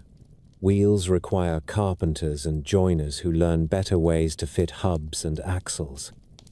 In a world where change is slow, these are major events. None of them require gifts from beyond. One must also address the royal lists and chronicles that give reigns to early kings that last for thousands of years. This is not a cryptic science lesson. It is theology in numbers. The list is a charter that links the present to a mythic past and grants legitimacy to rulers who want to stand in a cosmic line. The very same list moves from spans of impossible length to spans that match a human life as the narrative crosses the threshold of the flood and enters the age of cities we can excavate. The text signals the shift. It is the reader who must accept it. To insist that the earlier numbers are literal is to ignore the logic of the document. There are claims that Sumer knew technologies out of time. Some tie reeds and metal and clay to electric experiments. The little jars, sometimes called batteries, belong to a much later era, and their function is debated. They are not found in early city levels, and they are not linked to systematic applications. They say nothing about wafting craft over a marsh. Others point to surgical tools or brain knowledge far beyond that of the age. The tablets that teach medicine and diagnosis present a mixture of observation and incantation. They describe symptoms and set out prognoses that rest on the behavior of gods as well as on the course of the body. There is great human effort in those lines and hints of empirical thinking, but the practice belongs to its time. Archaeology supplies a different kind of test. If visitors had camped among the reed beds and founded cities, if they had trained humans to quarry and to stack towers, we could look for disruption in the record. A new alloy that appears suddenly and does not evolve from earlier recipes. A set of measurement standards that break from local habits. An influx of exotic bones or distinct isotopic signatures. What we see instead is continuity. The measures and weights that appear in one city can be traced to neighbors and successors. The organization of labor that builds a canal in one century is recognizable in the next. Even when conquerors arrive and impose a new royal language, the scribal schools and workshops persist with local habits intact. None of this is meant to belittle the spark that makes these speculative stories attractive. They preserve a planetary longing for company and for wonder. They also preserve a warning. When a modern writer says that Sumerian artisans could not have envisioned a complex calendar or written a sophisticated hymn without help, he says more about his view of ancient peoples than about those peoples. The risk is not only an error of fact, it is a drift into a habit of stripping credit from the past. The man who carved a fine cylinder seal did not need a visitor to guide his hand. He needed a stone, a bow drill, and the training that passes from master to apprentice in a workshop where coffee was not yet known, but where pride was as strong as it is today. There is a way to restore the glamour of Sumer without importing passengers from distant stars. It begins by reading the most technical tablets with the same attention that we give to the famous epics. The astronomical diaries compiled in Babylon centuries after Sumer record moon and planet positions night by night for generation after generation. They allowed prediction within the limits of naked eye observation. The Venus tablet of a king named Amisaduqa records first and last visibilities across many years and helped refine the calendar. These are not crumbs from a feast with strangers. They are the meal itself, cooked by patient clerks who climbed stairs to the roof at dusk and dawn and wrote what they saw. In earlier Sumer, the Omen series that linked sky to fate was already a form of data gathering. We can smile at the conclusions, but we must respect the stamina. The same is true in mathematics. The tablet that lists triples of whole numbers that fit the relation between the sides of a right triangle is often brought forward as a marvel, and it is. The surface looks like something from a modern algebra class. The purpose may have been practical rather than theoretical. Surveyors needed to square corners. Builders needed to set out foundations that did not wander. That a utilitarian need could produce a table with a hint of number theory is a testimony to human curiosity. It does not ask for a celestial tutor. It asks for a workshop with a blackboard made of clay and a teacher who will not accept good enough when a cleaner method is possible. The symbols that are most often pressed into service for an extraterrestrial reading gain strength when they are put back into their own symbolic worlds. The winged disk that floats over kings in later reliefs belongs to a long tradition that links the sun and justice. The star that crowns a goddess is not a diagram of orbital order. It is a claim on a cosmic role. The ladder that appears in a dream is not a gangway into a craft. It is a bridge between Earth and the divine court. Once the grammar is restored, the images become legible again. They may still unsettle and inspire, but they no longer pretend to be photographs taken in a lost hangar. There is a final test that belongs more to storytelling than to philology or archaeology. When a narrative explains many unrelated things with a single secret key, it is often a counterfeit. It feels pleasing because it is simple. The lived past is not simple. It is messy and layered and full of argument. Sumerian culture grew from local rivers and from the pressure of neighbors and from the stubbornness of households that wanted better fields and from the flair of poets who wanted better lines. That is a richer account than any theory of visitors can give, because it keeps the choices and mistakes that make a civilization a human thing. Stand again in the courtyard of a temple at dusk. The reed mat rustles. A priest looks up to time the first visibility of the crescent moon. A porter leans a jar of beer against a wall still warm from the day. Somewhere in a back room, a young scribe copies a list of signs for the 100th time and groans when the wedge goes crooked. A small girl spins a toy made of clay. Out on the canal, a boat drifts past with a man at the pole who is thinking about dinner. Above all this, Venus clears the haze and suddenly shines with an authority that makes even the most confident scholar feel young. It is enough to explain why a people would fill their world with gods. It is not evidence that a ship once dropped onto the marsh. Begin with a sound rather than a sight. It is the soft roll of a drum at dusk in an Indian town. A storyteller steps into a circle of lantern light. He opens the Ramayana in the language of his region, and the crowd leans forward as if the evening itself could move closer. Out of his voice rises a palace in the air. It is bright as a flower in sunlight. It bears balconies and rooms and a throne. It is called Pushpaka, and it obeys the will of its master. In this telling, the palace was once the treasure of Kubera, the lord of wealth. It was seized by the demon king of Lanka. In the epic, it carries Rama, the prince, and Sita and Lakshmana home to Ayodhya after a long war.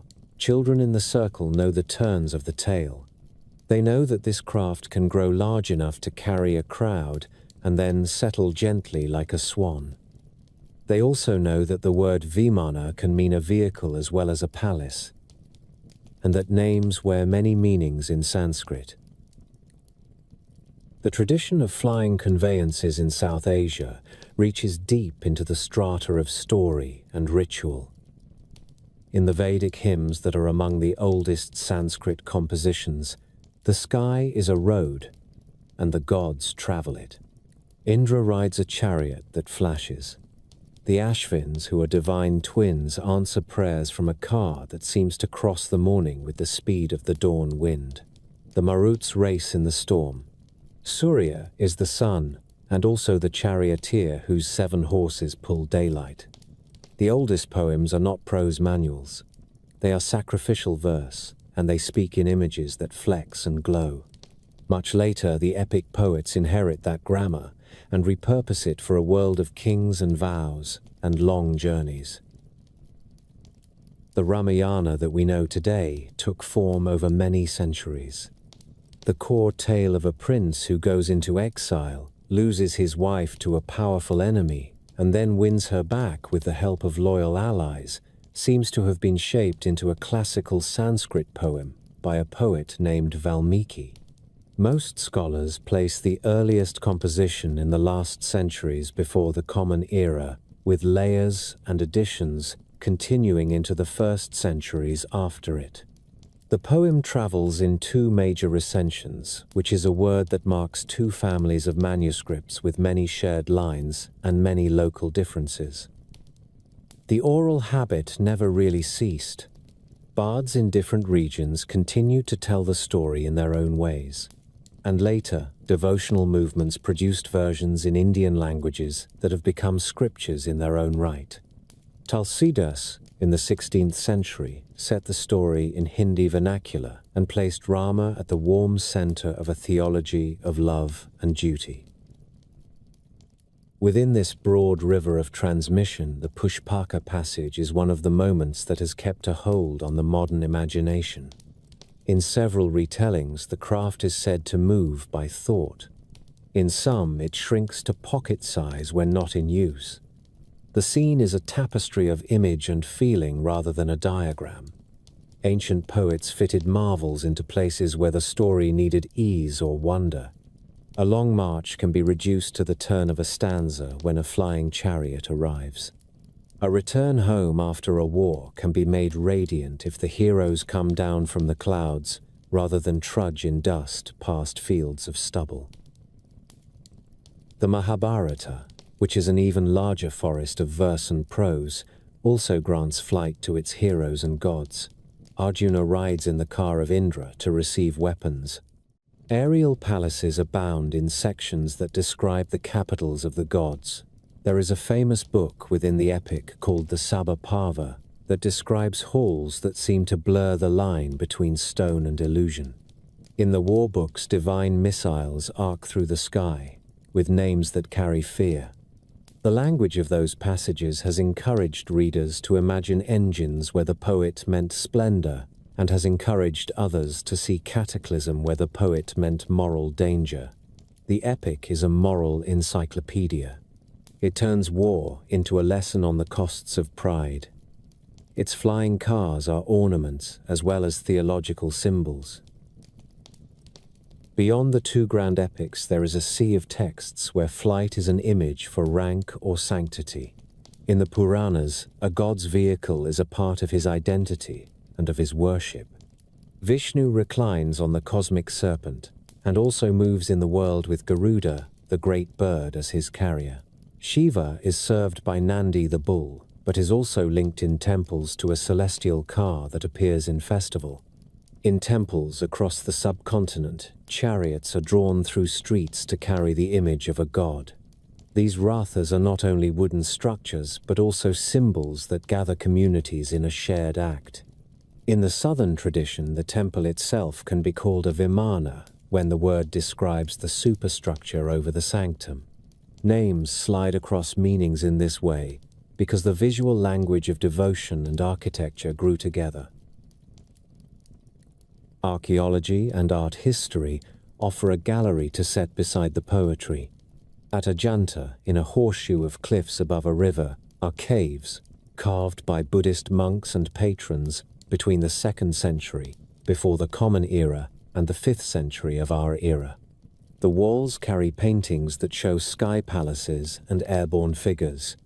They are not engineering drawings. They are visions of rebirth and glory, painted with mineral colors by artists who understood how a gesture can suggest weightlessness. At Ellora, the later Hindu and Jain caves offer more scenes where gods float on aureoles of light. Reliefs in sandstone at Mathura or in granite in the far south show the great bird Garuda carrying his lord above a crowd. In each case, the sculptor signals the supernatural by lifting the subject into the air. The technical culture of the subcontinent developed in its own steady way, which matters because it frames how to read the old images. The earliest cities of the Indus, or Harappan world, were already gone by the time the classical Sanskrit epics began to take their current form. The Vedic peoples worked in bronze and then in iron and built with wood and brick. In later centuries, dynasties that ruled from Pataliputra and then Ujjain, and then Pataliputra again consolidated roads and waterways across the Gangetic zone. Ashoka built pillars of polished stone that still stand and carry edicts in scripts that had fallen silent until modern decipherment. By the time of the Gupta rulers in the 4th and 5th centuries of our era, the mathematical and astronomical sciences had burst into texts. Aryabhata wrote a book that placed the circumference of the Earth within a believable range and argued for the daily rotation of the world on its axis. The Surya Siddhanta set rules for calculating planetary positions with a precision equal to the instruments at hand. Metallurgists raised the iron pillar that stands in Delhi today with a composition that resists corrosion in the climate of the plain. All of these are proofs of a living tradition of measurement and craft. None of them are evidence of actual machines that moved through air in antiquity. They are the background that tells us how deftly poets could borrow practical language to decorate a story. A text that often enters modern conversations about ancient flight is a Sanskrit treatise called the Vaimanika Shastra. It is said to set out knowledge of aerial vehicles with parts, lists, and procedures for operation. What can be said with confidence is that this work surfaced in the early 20th century from a single modern source who claimed that a sage dictated it across the gap of centuries. The technical descriptions in the book do not match any workable principles of aerodynamics or propulsion, and they do not match the idioms of classical Sanskrit composition.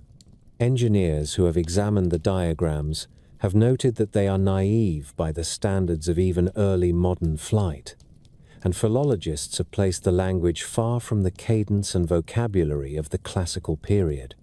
The very existence of this text tells us something true, which is that the dream of flight is powerful enough to generate its own literature when history is felt to be stingy.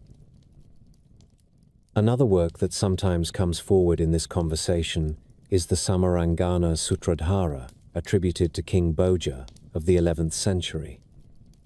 It is a compendium on architecture and mechanical devices. One chapter describes automata that move by hidden means and tries to imagine bird-like machines. The claims are brief, the language is riddling, and the focus of the book lies elsewhere in rules for building temples and palaces. That a court could play with ideas of self-moving devices is not surprising. Courts in the Mediterranean and in China did the same with water clocks and figures that struck bells. This taste for mechanical marvels is part of a larger culture of delight rather than an index of lost technology. The vocabulary itself invites care. In early Sanskrit, a vimana can mean a measuring out, a layout, or the crown of a shrine. In the epics, it can mean a palace in the air or a chariot that rises. In temple manuals, it names the architectural mass above the sanctum. In ritual manuals, it is a special seat or pavilion. The word ratha is a chariot, and a chariot is a sign of status and a container for a god in procession. The play of meaning does not signal confusion. It signals how Indian traditions like to let a sacred term bloom in many directions at once. Astronomy in India arose as a Vedanga which means a limb or auxiliary to sacrificial practice. Priests needed to know when to begin rites so that offerings matched the right season and hour. Texts that fall under the title Jyotisha set rules for calculating new moons and intercalary months. Later, astronomers moved from rules to models that placed planets on orbits and attempted to correct them with epicycles and other devices that reflated the observations of the sky into numbers a calculator could use. Through all of this, the night retained its sacred charge. The planets are grahas, which means seize or grasp, and captures the idea that their motions seize a person's fate. Even in highly technical texts, the planets remain persons with stories. In performance traditions, the sky serves as both backdrop and stage. In the south, a temple festival can involve the drawing of an immense wooden chariot through streets lined with oil lamps. Musicians keep a beat that carries energy through a sweating crowd. The god is seated inside with attendants. The chariot moves like a ship, and is sometimes called a ship. When it turns the inner streets of a town into a grand processional route, onlookers feel a small shiver that has always accompanied processions. It is the sense that the world above has touched the world below.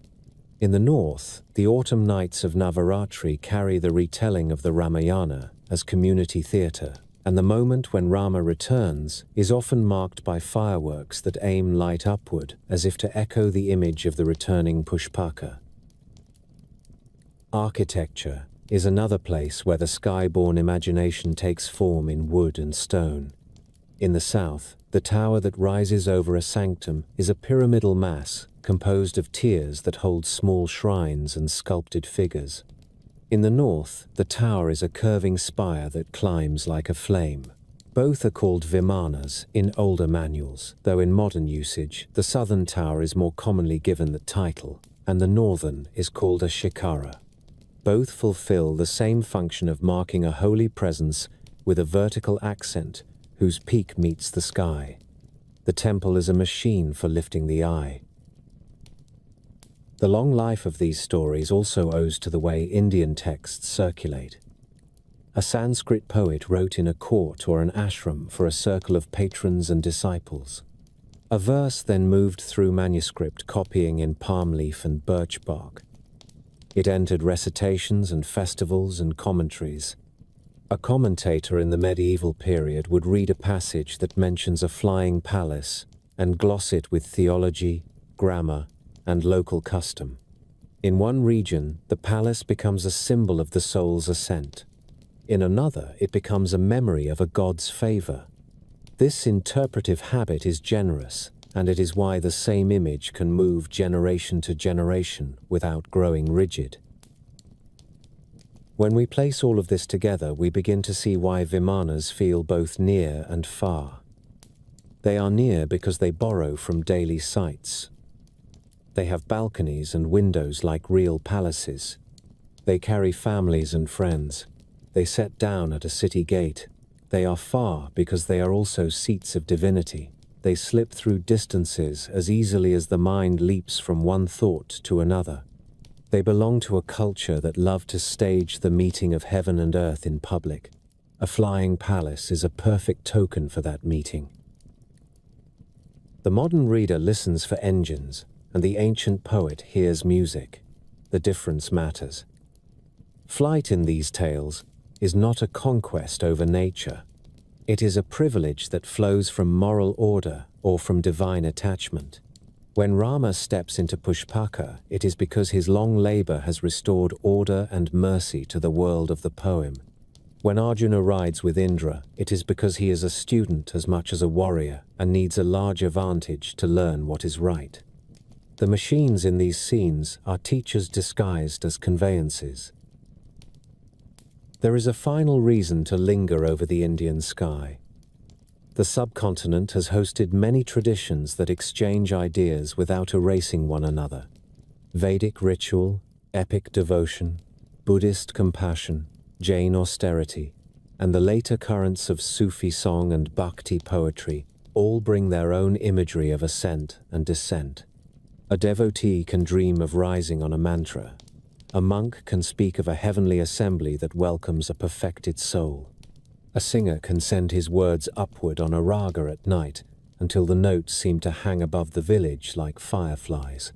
To call this a culture of flight is a metaphor and also a faithful description of how people have imagined nearness to the sacred. Begin with the word itself and let its meanings open like doors in a long corridor. In early Sanskrit, a vimana can be a layout or a measured arrangement. In temple architecture, it can be the towered crown that rises over the sanctum. In epic poetry, it can be a palace that moves through the air, or a conveyance fit for gods and heroes. This is how sacred vocabularies behave in India. They gather meanings through centuries of use and allow poets, priests, architects, and singers to draw from the same well without exhausting it. When a modern reader treats vimana as a single technical term that points to a machine, he narrows a word that was meant to be generous. The most famous modern attempt to give vimana a technical body is a text called the Vaimanika Shastra. It appeared in the early years of the 20th century through the voice of a single modern claimant who said that an ancient sage dictated the book to him. The treatise promises a manual of aerial craft with lists of parts, recipes for alloys, and instructions for pilots.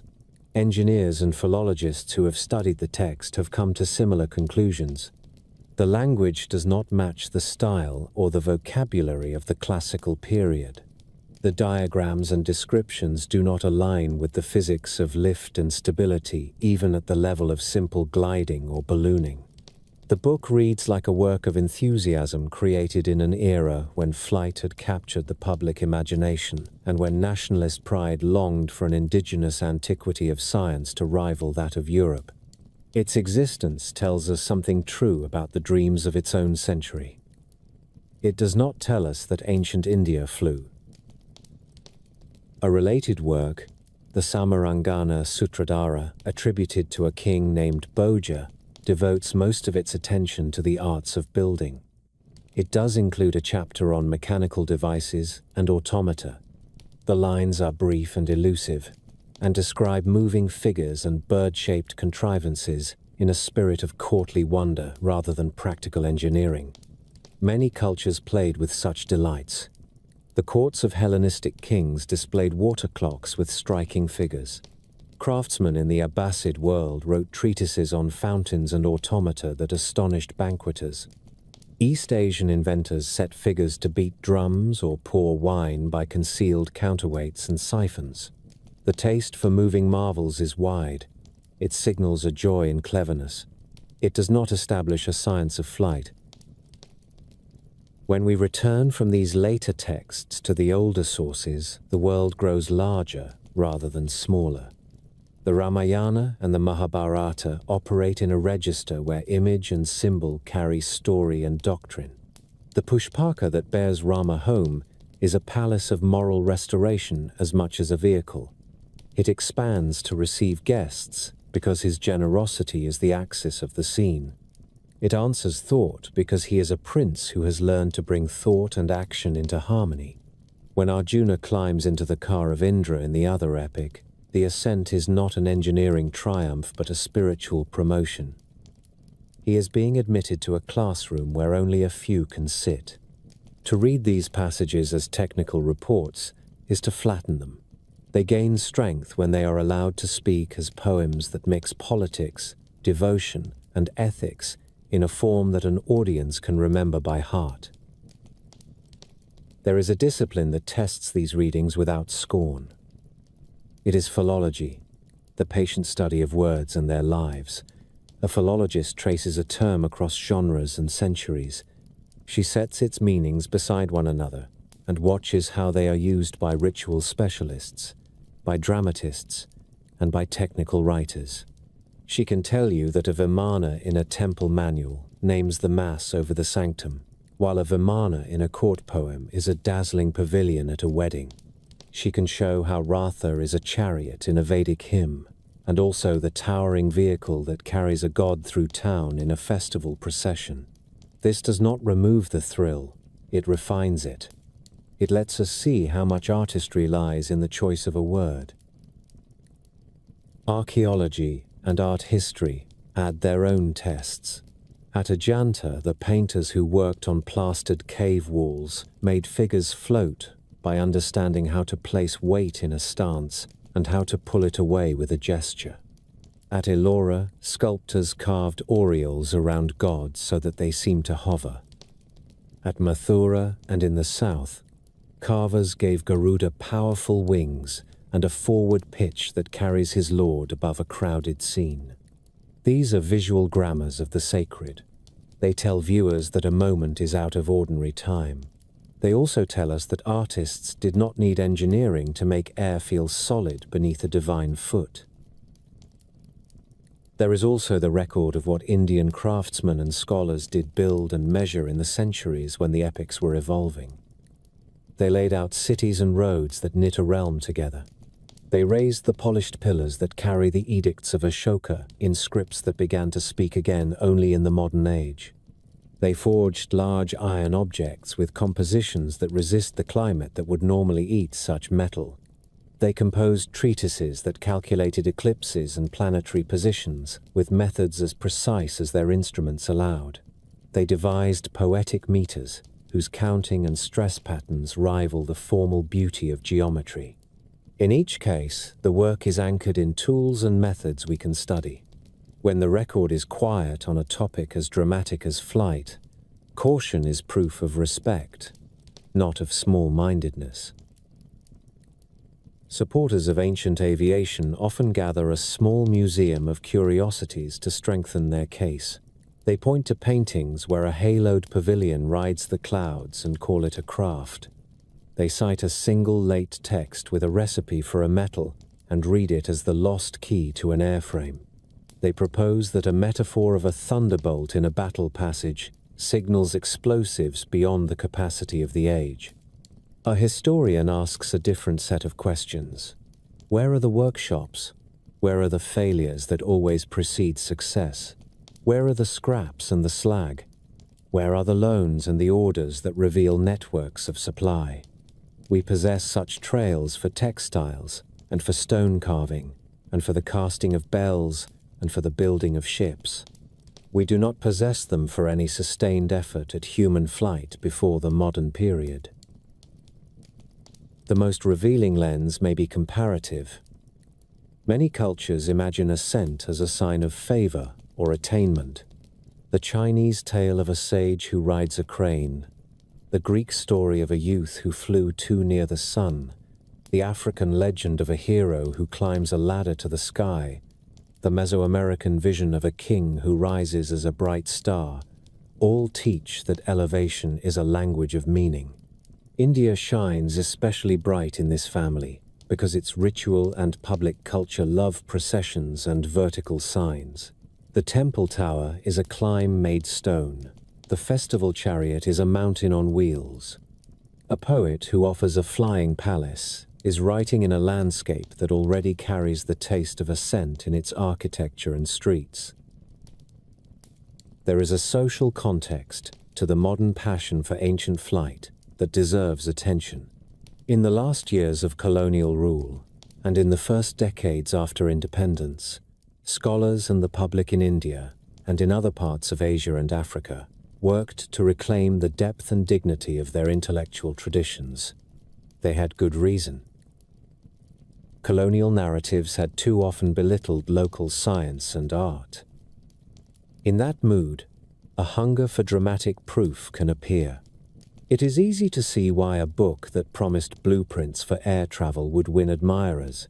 The better answer is a deeper inventory of real achievements and a precise appreciation of the genres in which old texts speak.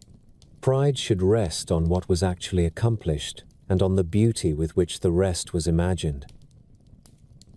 Consider again the festival chariot that moves through a southern town during the warm months. Carpenters know how to join heavy timbers. Rope makers know how to twist strong cable. Priests know the sequence of rites at each turning.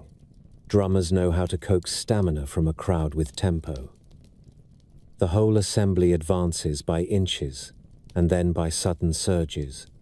A child on a balcony looks down, and then looks up at the tower of the chariot, and loses for a moment the sense of what is earth and what is sky. That moment is priceless. It is not inferior because it is made of muscle and wood rather than engine and metal. It is the kind of moment that epics capture when they call a palace into the air. Engineering offers its own way of reading ancient claims. A machine that flies requires a balance of forces. Lift must meet weight. Thrust must meet drag. Stability must be designed or learned through many trials. Materials must be consistent in quality and abundant in supply. Training must be systematic. Weather knowledge must be codified. These requirements leave tracks in letters, in accounts, and in waste dumps that are unmistakable once you know to look for them. They are the tracks that let historians follow the rise of ballooning in France, the first gliding experiments on German sand dunes, and the powered flight that began on an American beach. They do not appear in the records of ancient India.